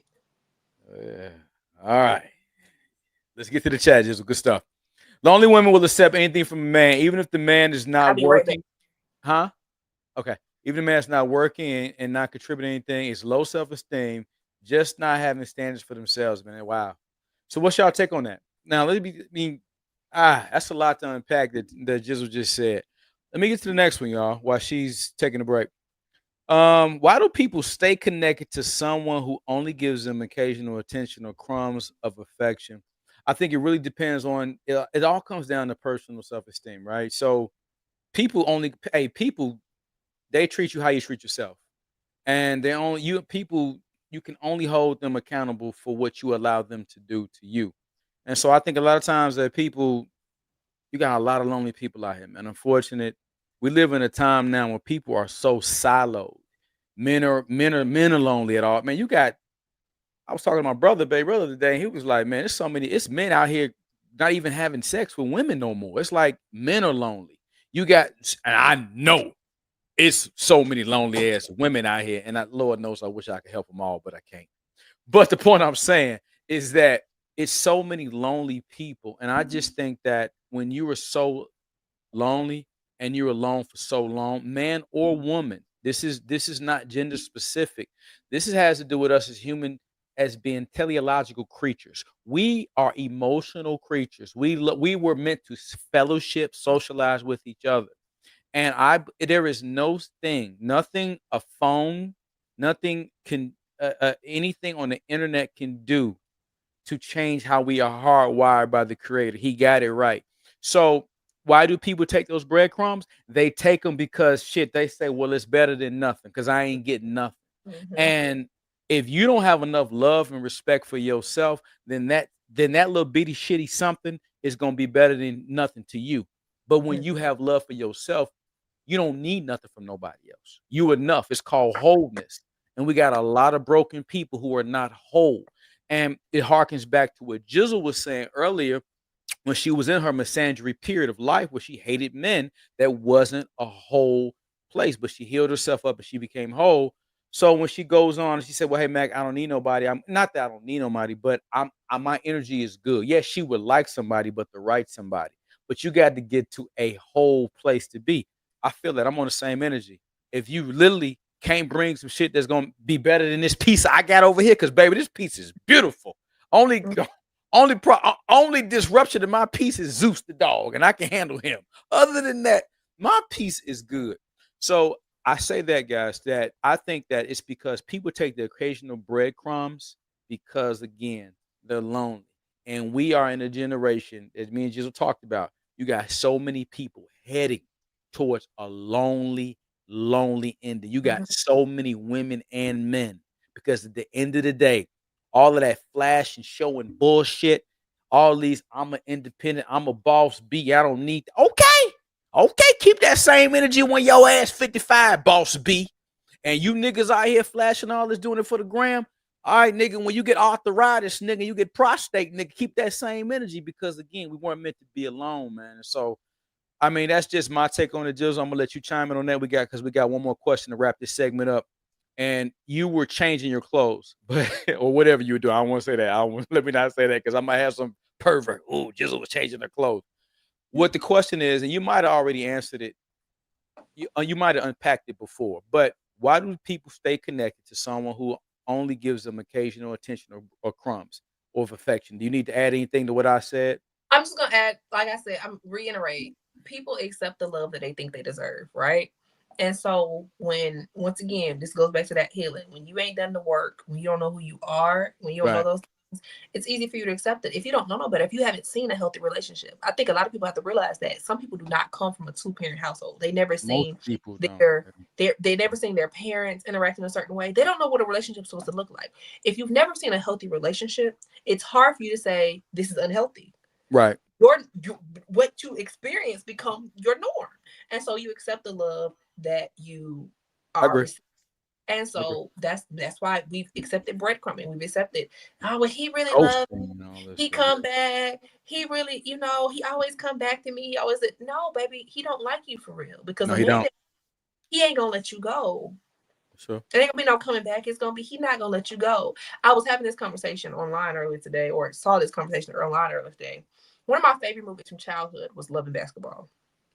And as an adult, I loathe that movie. I loathe it. It's terrible. It's a terrible, terrible, terrible, terrible depiction of a quote unquote love story. Why do you hate the movie? Because Quincy breadcrumbed the main character the entire movie. That's it. From childhood all the way up until they were grown as adults. He breadcrumbed that girl, and she just every time. That's true. It was, he think I'm cute. I got this scar. It's a real ugly scar on my face permanently because he pushed me down when we were children because he couldn't deal with his emotions that he was feeling. We started dating when we were 11 or 9 or whatever, and he pushed me down because he was trying to control me. Oh, I'm cute now at homecoming, and he's seeing me, and now he thinks I'm cute, and he sleeps with me, and he wants me. And it was this whole thing. It was a literal breadcrumb. He never told this girl. I never heard him say he loved her. And I'm telling you, this is my favorite movie. I know the words of all this. He never told her he loved her. He never did any of those things. And so for her, somebody who I felt like was such a good woman, she did the right things by him. She wasn't perfect. Nobody's perfect in a relationship, but she deserved better than what she got from him. But that's the love that we are taught that we love, that we deserve. And that's why breadcrumbing and things of that nature is so dangerous for us to just accept, because you end up in a situation where that person ain't really want you. A lot of times they settle for you. And I don't ever want to be settled for. I want to be somebody's first choice. I respect that. Dig it. All right, last one for this one. How do you think these behaviors impact the dating culture for older adults versus younger adults? Well, I mean, now that you just educated me, there are some older adults, and when we say older, we'll just go with your generation, just opposed to mine. And now that you're saying there's people, and I know there are people in my generation that's be honest, you're right. There's some women that still play them same gorilla and monkey games, and you like, I'm for real, dude, gorilla and monkey games, like. Bitch, you about to see Jesus any day now. Stop, get off these goddamn games and stop playing around. Like, you ain't no spring chicken. Like, here's my problem, Gizzle, and this is in my generation. You got some women who really don't understand Father Time is undefeated. He will tap that ass. And it's like, when do you realize you're not that no more? Like, it's Gizzle, it's your time. You got women that's my age still thinking they compete with you. I'm like, boo-boo. It's her time now. She's in the middle of her prime. Your old ass is out the prime. Go. You need to be happy to pick. You need to be happy to get somebody that's quasi decent for you because you played around and bullshitted so long. So I don't think it's gonna be a difference between my generation and yours. I just think right now this whole social media has effed it up for all of us because for some reason my generation didn't forget where we came from. Like we used to fellowship and socialize and talk to each other. These motherfuckers forgot, like, yo, they thinking at your age. You got grandmamas acting like granddaughters. You got uncles acting like nephews. You got you know what I mean? You got aunties acting like nieces. So when you see stuff like that, man, you got people who not accepting their lot in life. Listen, your ass is getting old. I'm not saying you can't still be suave. I can't say you can't still have some bop to you. You can still be fly. You could be a sexy middle-aged woman and kill the game. And niggas will just man, what? You could get it. Angela Bassett damn near 70. If she ever got single, she would not stay single. Niggas would be at her door because she's classy. It's the regality of how she carries herself. And she looks great for her age, but she not trying to be Gizzle's age. And that's what I'm saying, man. It's like, you know what? So honestly, I'm gonna lump my generation in there with yours. I think it's gonna be a lot of them. So I'm gonna say 50 and below. It's happening. It's already happening. It's already happening. When I get on Facebook dating, the people that I ain't been over there yet. I ain't never been over there. I'm about to go check that out of curiosity. You don't need to, but you can put yourself on there. But you don't need to. When I get on Facebook dating, you know who it is? People in my DMs, people that choose me. 45, 46, 47, 48-year-old. Who've been divorced, who kids are grown now, and to me, I'm okay with it to a certain extent, but there's a certain when they be having these profiles, and the profiles be saying stuff like, "Not here for the games," and it's just like, "You're hurt, baby, you hurt," and I ain't even feeling. When I read little stuff like that, I be like that. And then this is my thing too. Okay, I'm 35. I'm not no spring chicken either, but by the same token. You ain't 50? No. What I'm saying is, by the same token, I'm an attractive woman, right? My thing is, if I'm dating somebody that's older than me, you need to be fine as hell. Like you can't be no old ass, ugly, fogey looking ass. Like you gotta be looking nice. People should know. Like when I tell you, oh yeah, my man, he pushing 50. When I tell them my man pushing 50, they should be like, oh, no, he not. He look about your age. He look about 40. You know what I'm saying? Like that. Right. So a lot of times I'm seeing these dudes that'll be in my that'll choose me, that'll swipe on me. And they're 45, 46, 47, but they look 50. They didn't have a hard life. I'm like, baby, I can't do it, player. Can't even do it, player. Gotta be all right. Let me talk about that too, Gizzle. Listen, you got guys my age. Listen, man, everybody, I worked hard to take care of myself. It is an honest compliment when people don't believe I got a 26-year-old son. But that did not happen by happenstance. That is taking care of yourself. For the few of us guys that are 47 and looking 30-something, hey, yeah, we've earned the right to talk to that Gizzle's age group. Some of you niggas out there that's my age, you niggas need to be talking. You niggas need to be talking to somebody about 60, somewhere you motherfucking looking. Everybody didn't take care of themselves, man. So I don't know why y'all out here playing mind games. Because some of you niggas is 47 looking 63. Like, I'm not lying about that. I'm gonna be my age looking mad old. Like, if you are 35 and you look 45, please don't come to my DMs. Like, For real. Let There me you see go. what they say. Tony G says mature older people date different from immature people. Period. Mature people don't like to waste time on money. Hell no. When mature people date, it's for a good purpose. To your point, Tony, we value as the older you get, we value time. Like, you know what, it just even she's like, yo, you know what, my time. Me. All right, man, my time is too important, bro. Because you get older, you appreciate every second. Shit. Because time is not recoupable. At Mac, you're right. That's what I'm saying, Tony. This guys, man, I'm like that's my age, 47. Them niggas like 62. Talking about I want me a young tender. No, nigga, you need to be nigga. Just get you, nigga. You need to just get you, nigga. Hey, something that's warm, nigga. Not no young tender. Something just. Those be the ones that's tricking. Those be the sugar daddies. They got to. They ain't got no choice because that's the only way you gonna get what you. If you want somebody that young, you gonna have to come up out that cash. Cause she ain't attracted to you, just like you just said, Gizzle. She trying to see your money. All right, that part right there, guys. A great segment on that, Gizzle. I'm make sure I didn't miss anybody in the chat. I'm just saying though, man, it's I don't understand this date thing is just totally. It's a cold game out there right now, man. It's a cold game. Coming in to the game like 6 years ago. I started dating again at 29. I'm 36. I'm 35, so that's 6 years ago. It's changed night and day, ain't it? In 6 years, ain't it? Well, not even it's changed night and day in 6 years. It's like 6 years ago, I'm used to, I'm coming from the ideal of a high school dating, of a young teen, early 20 dating. I'm coming from that ideal. And it was completely different because I had men during that time period willing to sell their left foot to be with me, right? Right. So once I stepped into 29 and I stepped into this, and it was like men didn't want to do anything. They didn't want to even doggone buy me a pack of bubble gum if it seemed like. And I'm like, is this the reality? Have y'all been used and abused so much that you're not doing? And then I realized there are men who will do. And that is indicative of how much they like you and how much they care about you and what they're trying to, and if they're trying to build with you. And then I was like, I'd just rather be single because I'm not going to sit and play these little games and figure out if he like me, if he don't like me. Will they, won't they? I can't do that. I can't play this little breadcrumbing, ghosting, bench warming. I'm not gonna play this game. Either you gonna choose me fully, or we just not gonna be anything. And that's where I've been. And that's on the people who are like, well, how you been single for so long? I think I've been single since 2001 or 2021 or 2020, something like that. I can't remember which one of them years. It's been a minute. And it's easy, bro. It's easy when you choose yourself and people try to come in and disturb the peace that you have. It's easy to be like, nah, baby, I like my peace better than I like you. It's easy. Gizzle, talking about the dating thing, and I'll just share this about a young lady. I met her. She was 26. Gizzle. She was, I guess that would be considered. She was, beautiful woman. Still attractive, very beautiful woman. She's 26, and she was really just going into her prime. You know what I'm saying? You figuring.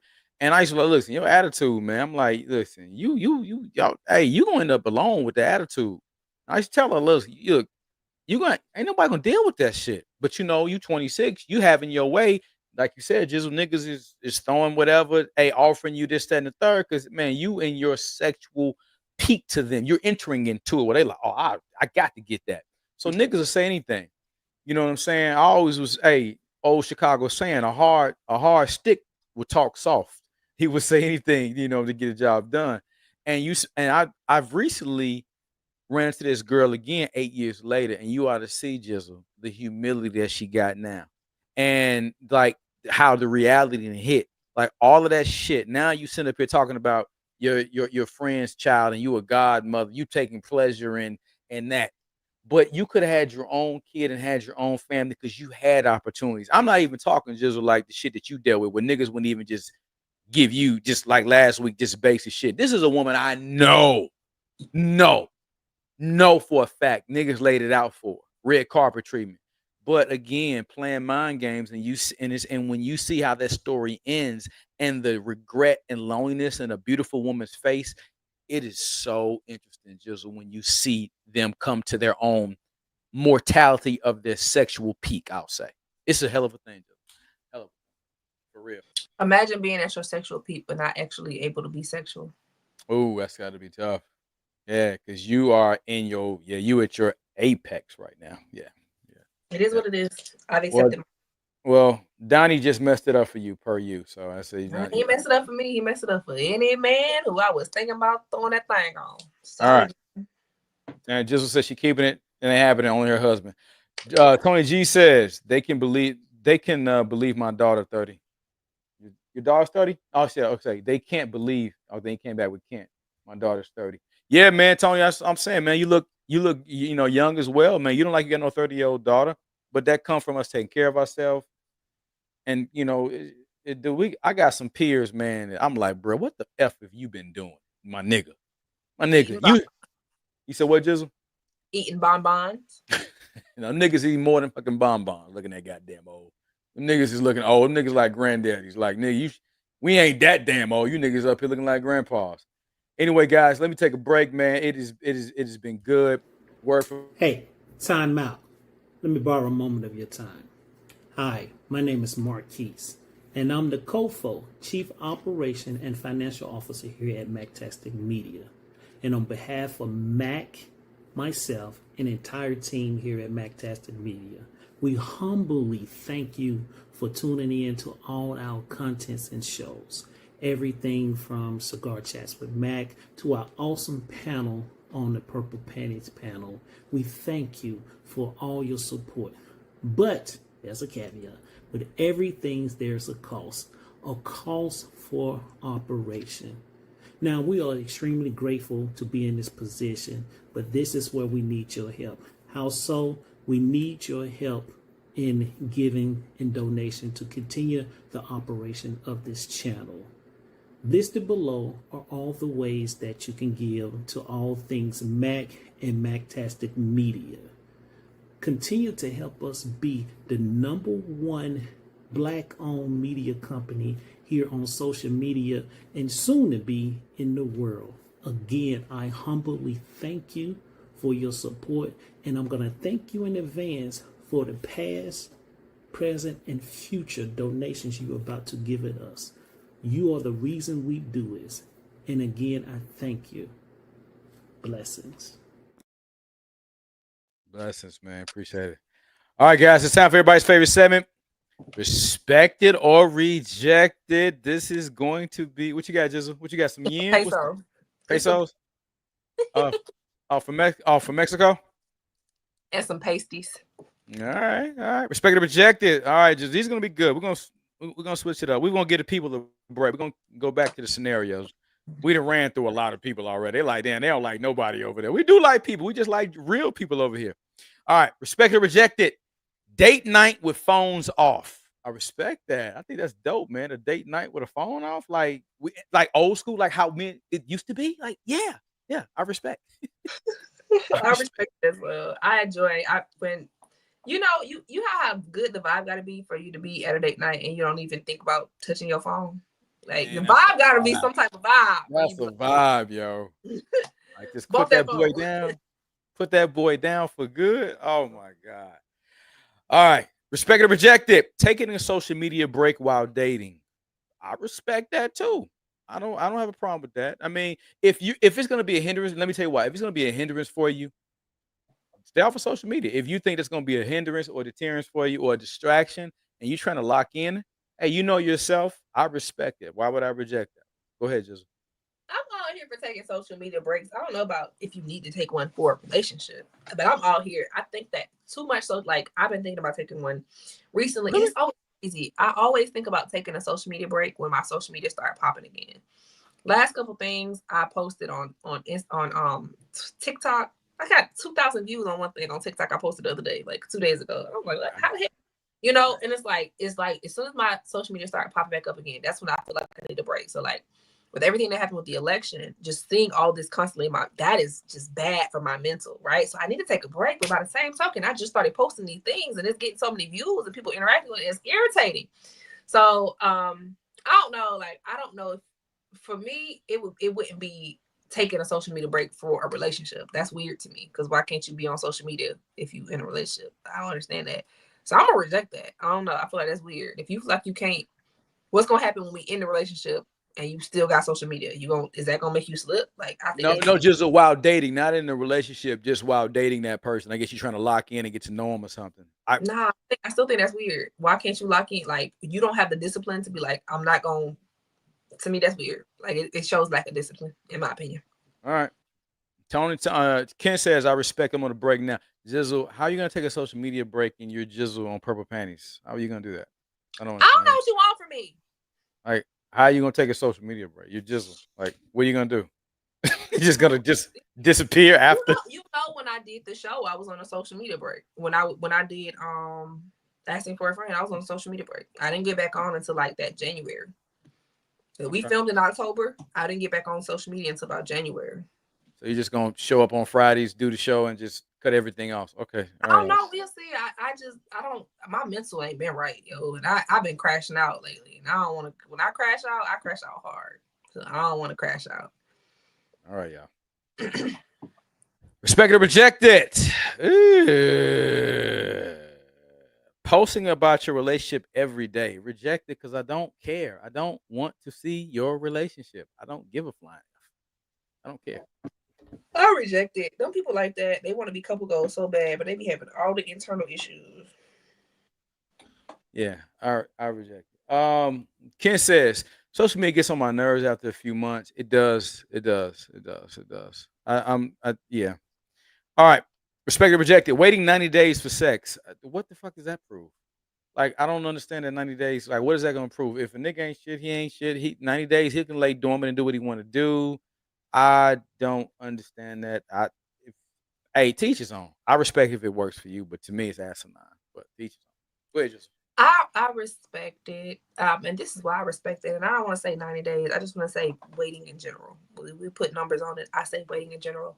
The reason why I say waiting in general, we are this generation and we think with our genitalia and we don't think with our head all the time. And sometimes you're attracted to somebody and you have a desire to sleep with that person, but sleeping with that person is not a wise decision to make.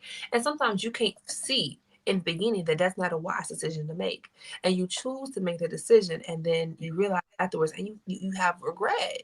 And so for me, I think that patience, that waiting to see what kind of caliber of person this is, you know, are they healthy? Have y'all checked their health status? I think that's very important, that waiting time period. And even if there's any sexual chemistry, because sometimes you lay down and have sex with somebody and the sexual chemistry not even there in a way where it's a good experience for both of y'all. So I think that waiting period is beneficial to wait, in my opinion, whether it be 3 months, 4 months, 6 months, a year. I don't know about if anybody can wait a year at this time period, but I feel like waiting is and then building up and then having those conversations about what you all expect in that sexual experience, I think is important too, because a lot of people come with unrealistic expectations. If you come and you think you're gonna stick a finger up my booty hole, it ain't gonna happen. You know what I'm saying? I'm serious, you know, just I'm not willing to do that at that point. If you think you're gonna be, I'm not one of those people that let you spit in my mouth. That's nasty to me. That's nasty. You can spit somewhere else, but you can, you know, anyway. So I'm saying all that to say, like, these conversations are conversations to be had. And I think that rushing into those sexual relationships so quickly, you haven't had the chance to feel this person out and even feel like you're going to be safe with that. As a woman, feel safe with that person in that energy.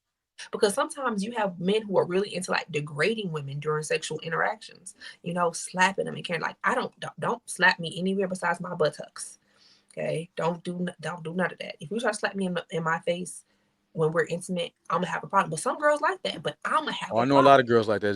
Yeah, they like. I'm gonna have a problem with it. Yeah. Am I okay with choking? I think we all on this channel know that Tam is okay with choking. Yeah, we learned that. But slapping my face is disrespectful. Don't do it. Don't slap Gizzle's face, but you can't choke her. She likes a little choke. Where are we finishing? Are we a Twinkie or are we a oatmeal cream pie? You know, you might like oatmeal cream pie some days. No, never did that. Don't see me doing this anytime soon. Don't see me even being in an intimate situation. But I'm saying all this to say these conversations are not had sometimes within a month. They're not. And to think that you're laying down with people and you don't have these conversations, and then you sit there and you've had an experience that one wasn't fully consensual. And I'm not saying rape or anything, but I'm saying it's not consensual because y'all didn't have the conversations of the do's and don'ts and the ins and outs of what was okay and what was not okay. Right. And so somebody might end up being violated, and it might not be the woman, it might be the man. The woman might be into some stuff that he ain't ever, you know. Some people, when they first got that gooch ache, they didn't know. Then she just kind of went down there and went to work. He was like, "Oh, hold up now, girl, hold on," And I'm not saying this to be crass. I'm just saying that these are conversations that need to be had, and I think that we're not having the real conversations. We're not having the important conversations before we're laying down with these people, and that's my take on it. So I definitely I'm pro waiting, because every time you don't. You're playing a game of Russian roulette with yourself. Well, yeah, I can't disagree with that, because I think had I did that, I probably wouldn't have had that acrimonious relationship I had with the mother of my children and that whole experience. So yeah, waiting definitely has its benefits. But young Mac wasn't gonna wait. He had to get to the getting, and yeah, when you get to the getting, as any young man, hormones bubbling over, you don't know what you're getting into, other than some ass, and what's after that ass could be 18 years of a headache. But anyway, that's another conversation for a different day. Good stuff, Gizzle. Let me get to the chat. Ken says respect. You don't have to, but if I feel it's worth it, I'll wait for sure. I dig that, man. Tony Ken says I go after the vibes. Tony G says I respect it. Waiting on sex, period. What my girl KP says, she says she respected 90 days. All right. Ken says life is too short. Amen to that. All right, good stuff. All right, y'all, come on. All right, chat. Need y'all for this one. Well, actually, for the rest of these as well. That's kind of whack. I ain't gonna ask y'all that. I ain't gonna. That's a whack one. I ain't gonna. Not that's whack. Yeah, Gizzle. Hey, whack. It is whack. Having close friends of the opposite sex, respected or rejected, close friends of the opposite sex. Oh, I'm gonna be honest with y'all for Mac. Let me say for Mac, I can only have close friends if I'm not attracted to her. Like if she ain't my cup of tea, we can be close friends. And if she is attractive, more than likely, she's considered family to me. And if she's considered my family to me, then I don't see her, but she's just family. So, but other than that, just to have a hot ass chick as my friend, no, I'm not. No, because I know me. They're weird. You're weirdos. Just do you respect or reject it? I respect having friends. All of my closest friends are homeboys, and people be feeling some type of way about me. I've had girls feel some type of way about me, about the men. A lot of my homeboys are married. They are very much married.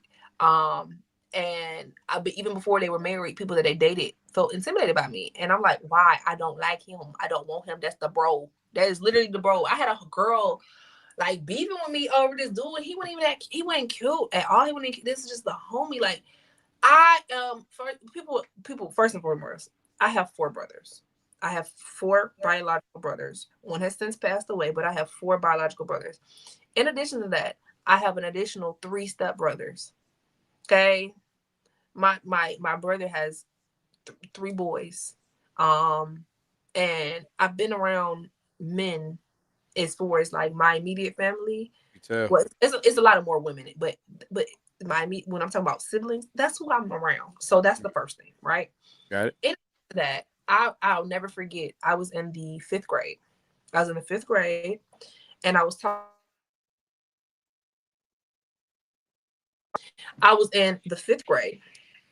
and I met this dude named Jonathan, and Jonathan said, "You're the type of girl that when you get older, your best friends will be guys." This little boy prophesied over my life in the 5th grade. He said, I see it. You the type of girl, your best friends are going to be guys. He ain't never lied. Since I was in about the 7th grade, 8th grade, my closest friends have been guys. You go ahead to 8th grade. My 8th grade best friend was Don Fanon Cheney Thompson. Shout out to Don Fanon. Hope he's doing well in life. And Quintrellius. Those are my 2 best friends. We were cool with Lauren too. Shout out to Lauren. Me and Lauren still follow each other. We was cool with Lauren too, but it was me. It was Don Fanon Cheney Thompson, and it was Quintrellius. Those were my 2 homies, right? You go to 9th grade. I had a group of girls. It was me, T, Desiree. Yeah, I had a group of girls, but my friends, the one I still talk to this day, Mark Hackworth. Shout out to my boy Mark Hackworth. And Japal. Okay, those are my 2 like and the people that I keep in touch. You go to high school, right? That was high school, but we don't go to my other high school. Okay, you go to Redan. person I still talk to this day, very much married. My homeboy Carlton McFall. Carlton McFall, to this day. My homeboy Chris Smith. We already talked about him on this show. To this day, people I'm cool with, like, don't understand, like, even David Hall, like, I'm naming names because when I tell you the girl, like, I had homegirls that I hung out with. I had all these people I'm telling you, they lived in my neighborhood. Ben, like, when I tell you the twins, when I tell you the people that I'm cool with, people I still talk to this day are the dudes. I don't know why. I don't know who I am as a person that this is my thing, but these are people. And like I said, most of these people I'm naming are very much married, very much. They wife don't feel no type of way about me. I'm not gonna be disrespectful, but that's who I am. It's what I am. And you can even go to my homeboys from college, Q, Mark, Storm, Sam, all my people from college. These are the people I talk to. All right. So we know Gizzle respects it. All right. I've never been a girl who had a whole bunch of homegirls. I've just never been a girl like that. And so I hate that thought process of men and women can't be friends. Like, yes, like it, and I'm not gonna lie to you. There has been complications with this because you do have some men in this situation who do like me, but the ones that I consider my dogs, it's not. It was strictly platonic. It was strictly platonic. Yes. Gotcha. Ken says, respect it. I have no issues. Plenty of beautiful women out there. All right, let's get to it. Respect it or reject it. Only showing perfect moments on social media. I respect it, man. First of all, there's no perfect. Listen. Miss me with the bullshit. Like, okay, listen, I get it. You want to show your highlights. I don't care what you post, but listen, life likes us all. If you want to sit up here and make it seem like you don't have bad days, you ain't in effed up spirits, like Gizzle, you said, hey, my mental right now is in a bad space. If people want to act like they don't have bad days, listen, man, lie to your effing self. I don't give two flying Fs. I really don't. But I reject all of that because it's like, it's stupid. Like, we know life likes us all. But if you want to really act like you got a perfect life, man, I don't give two shits. Go ahead, Jizzle. Anything to add on that before we get to the next one? I reject it. I say that to people all the time. Like, one thing about me, and two things for sure, I might get on social media and I might have a filter over my face, but I'm never ashamed of my face, right? I love myself. But also, I'm going to get on there and you're going to see them days where my hair not combed. You're going to see them days where I look dusty, where I'm in my nightgown. I give it to you. I give it to you. And you know why, though, Dak? You know why I give it to people? Not that they deserve it, but I don't want to have. I know some of my students follow me, even though they be trying to come on burner accounts. I know some of my students follow me. But my thing is, for anybody that's following me, I need people to understand I'm very much not perfect. I'm very much not always pristine. I'm not always together. And I need you to see that because you see on social media and see the clips of a Purple Panty podcast. You might see me in the gym. You might see me on set. You might see a photo shoot I do or whatever. And you might feel, oh, she has it all together. I need you to understand that I have days. And so I like to give the real because I hate this ideology of, man, they just got it together. Like, I want to be there. Like, no. Be okay being yourself. And I'm okay being myself. And I want to show them that I'm okay being myself. And hopefully that in turn makes them okay being themselves as well. So I keep it raw. No, and you do. And even when we film, like, there's days when you like, yeah, I had a week, Mac. I had this or I had that. I mean, you know what I mean? And you still come through and bring your A game, even though you express, it's therapy. You get to get it off for 2 hours how you feel and go to sleep feeling a lot better. But still, you always be honest. Hey, this is how I felt. This is what was going on. I'm not in a good headspace, but let's rock and roll. That's real. And that's why people love us and they love this show because it's honest. Like, hey, everybody in this chat going through something right now in their own way. So Maria says, respect that you will see the real parts of me. Nobody is perfect. Exactly. All right, y'all. I love this, man. I love these, man. A few more, y'all. A few more. This one. Oh. Dating someone with a different religion. Shit. Man, listen. I don't know. Like, you Muslim and they Muslim and you I don't know, man. I'm gonna have to reject that. I'm gonna reject that one. I don't think that's gonna work at all, Gizzle. Like, that ain't gonna work. Like, denomination is one thing, but religion. We talking, you know what? We just gonna speed on past that, speedway past that. Yep. Reject it. Yeah, let's just reject that. Move on. All right. Respect to reject it. Sharing streaming accounts with a partner. I respect it. I respect the shit. Hey, you got Disney Plus, I got Hulu. Let's. Hey, quid pro quo, Gizzle. You know what I mean? Shit, hey man, shit, it is what it is. All right. I know, Gizzle, you're not gonna feel this. I don't know. Sometimes you shot me. Respect or rejected. Proposing without a ring. I reject it because I'm old school. I mean, maybe it's my traditional ways. I just think if you're gonna propose to a woman, I'm not saying it's got to be $1 million ring, but I just think for the tradition, hey, have a ring and propose to it. I'm traditional like that. Go ahead, Gizzle. I'm going to respect it, and let me tell you why I'm not respecting it. So it's a caveat to my respect. I want to hear this caveat. If I've been dating this man 10 years, right, and he decided to propose to me, he got a ring, I'm rejecting him, right? Okay. All right. So it's a time frame. So say, for example, you've been dating somebody, y'all been dating for like 5 months. Y'all get into that 6-month mark, but like y'all just have this moment. And it's like, you ever have a moment with somebody and you think this is the one? This the one? Hell yeah, I had that moment and I didn't, yeah. If my man is in this is the one moment, and he feels like, man, I don't know, I did something, I said something, or we just had this experience together, and he feels like I'm the one, and he proposes to me in that moment, and he doesn't have a ring, I'm okay with that. He can get a ring later. As a matter of fact, I'm not a big ring person at all anyway. So to me, a ring, I think to me, and I understand what it's symbolic of, and I understand like a paycheck is supposed to be symbolic. I understand what but to me, I think a lot of people put a lot of stuff ahead of stuff that don't make no sense. Okay. Right.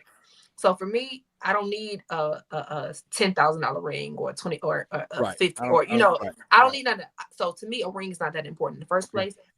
A ring is important to me if I've been dating somebody long enough for them to have thought about getting the ring and proposing to me. And then so to me, that's important because it shows intentionality. That's what I was thinking about. For a short amount of time, and we have this moment together, and this is the moment in his head where he realized I want to be with this woman for the rest of my life. Okay. And he don't hold it back. He don't hold on to it. He just, baby, girl, I love you. And I just want to be with you for the rest of my life and just be my wife. I'm not going to fault him for that. That's impromptu. And that's an outlier type of situation, Gizzle. And that's why you said caveat. Yeah, I agree. If you just catch a vibe and you like, fuck, I think I love you. Right. Would you marry me? Right. That man didn't even have time. His heart spoke. I respect it. I'm with you on that. Exactly. And so for me, that is an okay situation because he wasn't thinking about it. It wasn't contrived. It was not contrived. Exactly. But coming at me and we've been dating for 1.5 years and you talking about will you marry me? Now I'm gonna slap you in your face because you're playing. Right? All right. Tony G says, I reject it as a man. I'm not going to propose without any ring, period. And Tony, we from the same school, same cloth. But I do like Gizzle's caveat. I do agree with that. If you catch a vibe, man, and before you know it, you ain't really had time, and then you like, shit, I think I love that. Would you marry me, baby? Damn, that was just some impromptu shit. All right, I dig it. Respect it. Ooh, let's see what Gizzle's gonna say about this one. No, you know what? Let me say that one for a little bit later. Respect or reject it. Living with in-laws while saving up for a house. I respect it. I think that, you know what? If you can live with your in-laws and again, let me do a caveat. If these are in-laws you can live with and they not gonna meddle in your business and they understand it, I'm all for group economics because I believe other races get that concept and we tend to want to push everybody out the house prematurely. I'm okay with that if your in-laws understand their boundaries. And I'm going to, for this Gizzle, for the context of this, I'm going to assume these in-laws understand their boundaries. I'm going to respect. What you got? That's my current situation. I live with my family, and it's to save money so I can buy a house. So so respect it. I respect it. I just, it's certain situations that become toxic, and then that's when it's a problem. But as long as you are, y'all cool, and if there's understanding and there's, respect, I don't see any problem with it. I think that people don't understand the current economy either. The current economy is not a renter's market. It's not really even a buyer's market. It's like you're damned if you do, if you're damned if you don't. If you don't. Even when I'm dating a guy and he's like, well, I live with my parents and I don't automatically disbar a person that is moving in that energy because I understand it. I get it. Like, it's hard to live on your own. If you have a car note, you paying car I want to insurance, say something about that. Yeah. you gotta eat, you got all these other, you got, student loan that you're doing. It is hard to try to live, especially in a city like Atlanta where rent is like, $1,800 for an apartment that's maybe one bedroom. It's hard. And that's, you're paying gas and lights and everything. Like it with what we're making and what we're getting, it's hard to live comfortably on the amount of money that people are trying to pay you. And so I 100% get it. My problem becomes if you in my age group and you living at home, but you're not trying to get out. That's when I have the issue. Okay. There's nothing wrong with going there, stacking your money. Stacking your chips and get on. But just okay with it, not gonna work for me. One thing I do like about your age group and a little bit and going down about 25 up in the between 25 and 23. I love this one thing I like about ladies about y'all. Now, y'all understand the group economics concept. Hey, so you got a roommate. That's not a demerit. That's not a red flag. That's not a knock. When we was coming up, you had to have your own house, your own car, your own everything. And I think that put a lot of us in financial ruin. Because whereas now, because I can tell you what, my sons, him and his roommates, man, they don't have no problem having ladies come by, date them. Everybody got their space, and it's not frowned upon. And I like that about y'all generation. Y'all don't look at that as more of a, that's dang, you old bum ass nigga. Gizzle, I'm from a generation where Scrubs came out, like, and none of them got cars, Gizzle, and the girls don't trip. So. Man, it's just different. I think people understand the gravity of our economic situation. It's not your generation does. Back years and years ago, you can get a house for $50,000, $100,000. You can't do that no more. You can't do it's not doable. And so you just have to kind of live in reality. In reality, I gotta be realistic about my expectations about what this person is coming to the table with financially. Like I said, I have no problem with somebody who is in their current state and they're, getting their stuff together and they're at home trying to get their stuff together. My issue becomes if you content with doing that. I agree. Just at length. And it's just like, damn, there's no exit date, my nigga. You've been here 5 years. Now, come on, dog. Right. Got you. Just okay. But I do like that about your generation. Y'all women, the women are a lot more. They're not as stringent on that. Like they're lenient on that, and maybe in some other areas they trip about. But that right there, group economics, y'all get it. Shit, hey, y'all understand. Shit, eggs is $8 out in this motherfucker. Y'all get that shit. Right. All right. Kent says, respect it for anyone who can handle it. I'm cool though. Need my own space. Well, yeah, Ken, at this big age, of course. But Tony G says I did the roommate thing. Kane basically says he can't do it again, I believe. Ken says growing up in the military made me too picky. Well, I was a military man, so I'm already digging it. All right, guys. I'm serious. Once I move from where I currently am, nobody can live with me. I'm sorry. Okay. Nobody. I love my family, but man, they got to get that. Ain't nothing like having your own space, ain't it? It's not even about it. It's not about because I think people don't understand a lot of people in our generation, we've had our own space and we've come back.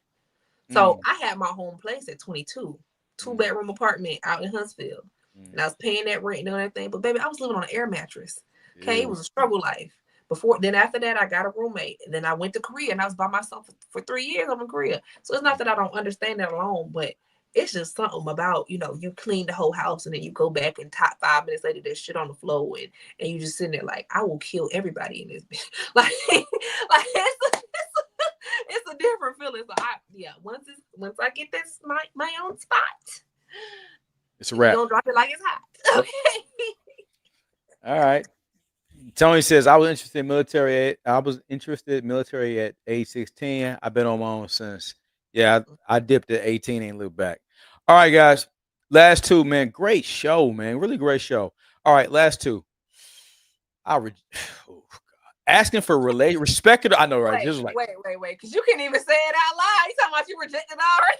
I'm so goddamn. I can't stand this one. You already know I can't stand this one. Respect it or reject it. Asking for relationship advice from social media. I reject that shit. Stop putting social media in your freaking business. If you got to go on social media to ask for relationship advice, then that's telling me something's wrong. Like what's wrong with your sphere of friends in real life? You gotta go and talk to a bunch of strangers who don't give two flying F's about your relationship. I reject that shit. Now you want to go on social media for jokes and venting. And Gizzle, you did educate me that the younger generation do go on there and talk and vent. I get all of that. But so advice about, yeah, girl, what y'all think? Do a poll. Should I take him back? Yeah, should I not? Like that to me is whack. I reject it. Go ahead, Gizzle. I reject it. So I'm gonna respect it, but not in the context of how you said it. So for me, if I have a situation, so like I said, my dating history is very short as an adult. I only have a 6-year dating history. I've only dated 2 people in the 6 years. And for the most part of this time, I've only been in a relationship for a year. 6 months with one person, 6 months with the other person, right? So you're really talking about 5 years of singleness, right? With that being the case, sometimes I don't know how things work in certain relationships. So I have to poll it out there, not poll it. I don't put my specifics. I'm not going to put no name on there. So I'd be like, if a man just met you and that's generalities, Gizzle. That don't count. Right. That's what I'm saying. So it's a general thing. It's not no Keandre messing up. That's what I'm talking about. I'm not putting your actual business. So I put general stuff out there because sometimes I don't know if sometimes I don't know if I'm tripping, to be honest. And that is a poll, like, am I tripping or is this normal? You know, and I think we talked about it a couple weeks ago. I had a dude and he was talking about like the second message. He was talking something. I ain't gonna be chasing you girls. And I'm like, hold on, wait, because that's giving me bad vibes. Like that's giving me weirdness. And I put it out there and I asked some people and they was like, yeah, no, bro was weird. But I don't know. I don't know if I'm, you know, once again, that work that you do, right, of knowing yourself and doing that work, I don't know if I'm tripping in that moment. So what I'm gonna do, what my wisdom and my prudence has told me to do is let me check with somebody that I respect, or let me ask some people and see if some people I respect have opinions on this. And usually 9 times out of 10, people be like, you did the right thing. 9 times out of 10, sometimes they tell me I'm tripping. And if they tell me I'm tripping, I go back, I apologize to the person. But 9 times out of 10, they tell me, nah, bro was weird, or that was a weird situation. I'm glad you handled it that way. So for me, that's how I deal with it. I don't put specific names out there. I don't be like, I don't count that. My baby daddy, bunking him. I don't count that. I'm not going to count that. I'm talking about these goofy ass people that tell you that put their business out there. I'm talking about their personal. So you talking about DDG and Holly again? Yeah, I'm talking about the people you like. Well, you put us in there. Don't be mad at me because I want to know. I'm talking about them people. I'm not talking about. You're speaking in generalities and you're not giving up specifics. You're just giving up scenarios. Well, hell, what's wrong? Ain't nothing wrong with that. I'm talking about dumb people. People that's putting all their business out and they want everything. Well, just you know everything. Well, you know everything.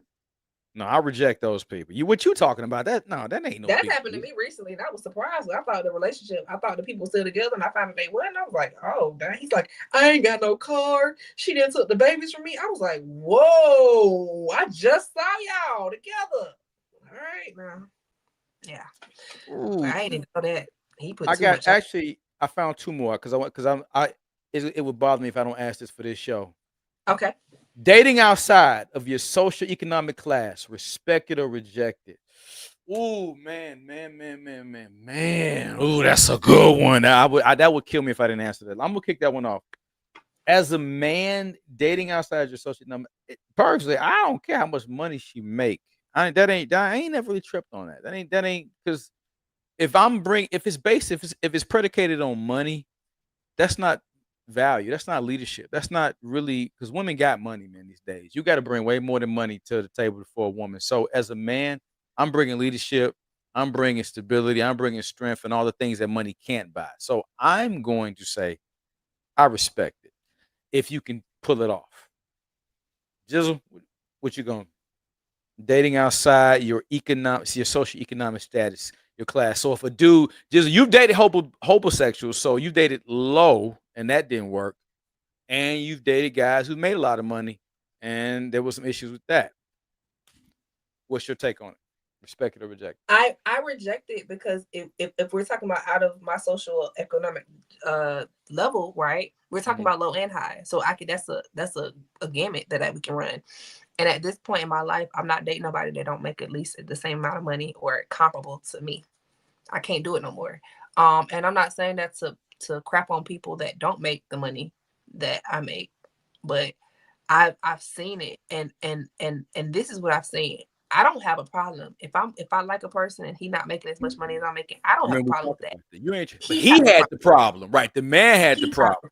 With it. I remember you and said that becomes an issue. I'm not gonna do. We're not gonna do this struggle for power because I'm not gonna play this silly game with you because I'm never gonna disrespect you. I'm never gonna call you a bum. I'm never gonna say you're broke. I'm never gonna do that to you.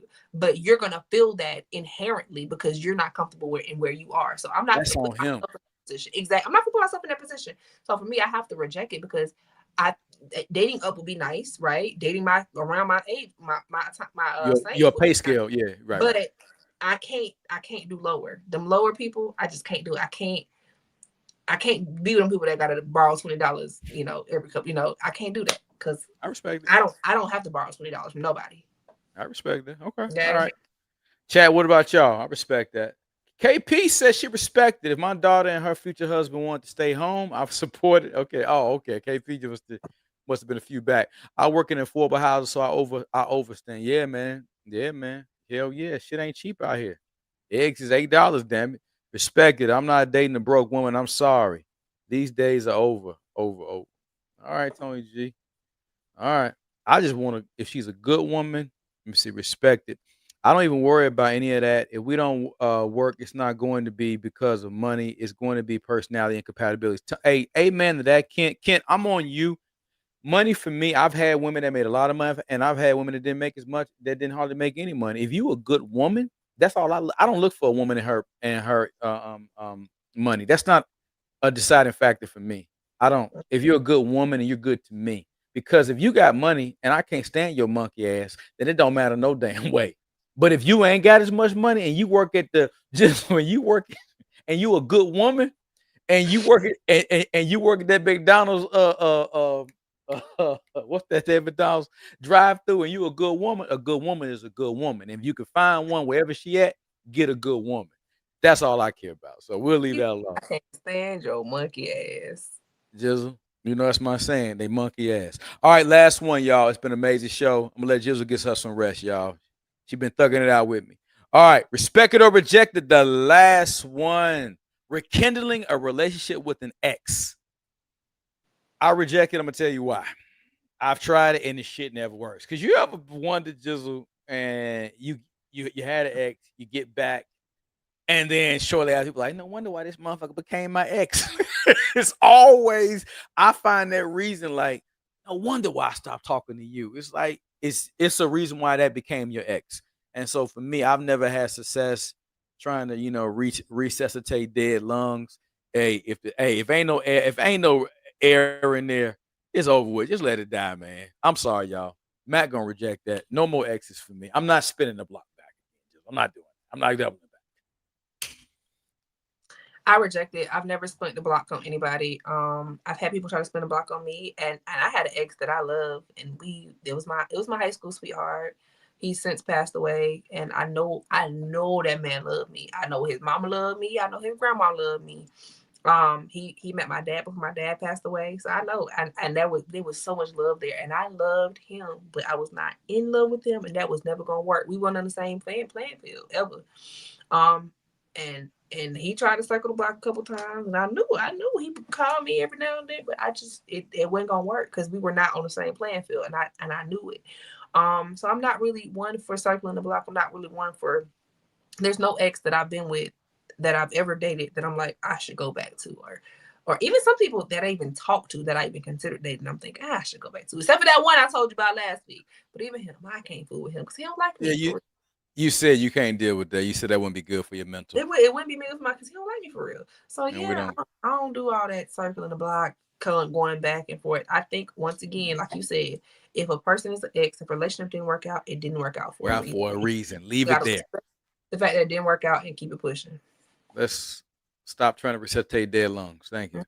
Let me get to the chat, guys. All right, ending it up. My boy Ken says I'll be right there ordering the McDonald's every day. You damn right. If she's a good woman, hey babe, hey, light ice on that Coke. You know how I like it. All right. Sorry, I love it. All in that drive-through. Tony G says reject, never go back to that crappy ex. Absolutely. A bad ex is a bad. Tony G, I can just imagine your bad ex stories. never going back to an ex, rejected, made poor decisions back then, yeah, well, hey, it happens to us all. Well, hey guys, amazing. Thank you guys. Hey, it was just me and Gizzle. We manned the fort today. Appreciate my man Hanky for coming through. We should be back. Dom will be back next week. He had to take care of some things. Hopefully we'll get Maya to get back in here eventually. I know she's been busy dealing with some, with being mommy duties and stuff like that. But hey, shout out to Gizzle for showing up and showing out as always. It's been a hell of a week for her. Her shirts are back. Gizzle, let me blow you up real quick. Let me blow you up. Hold up. I look crazy. Man, these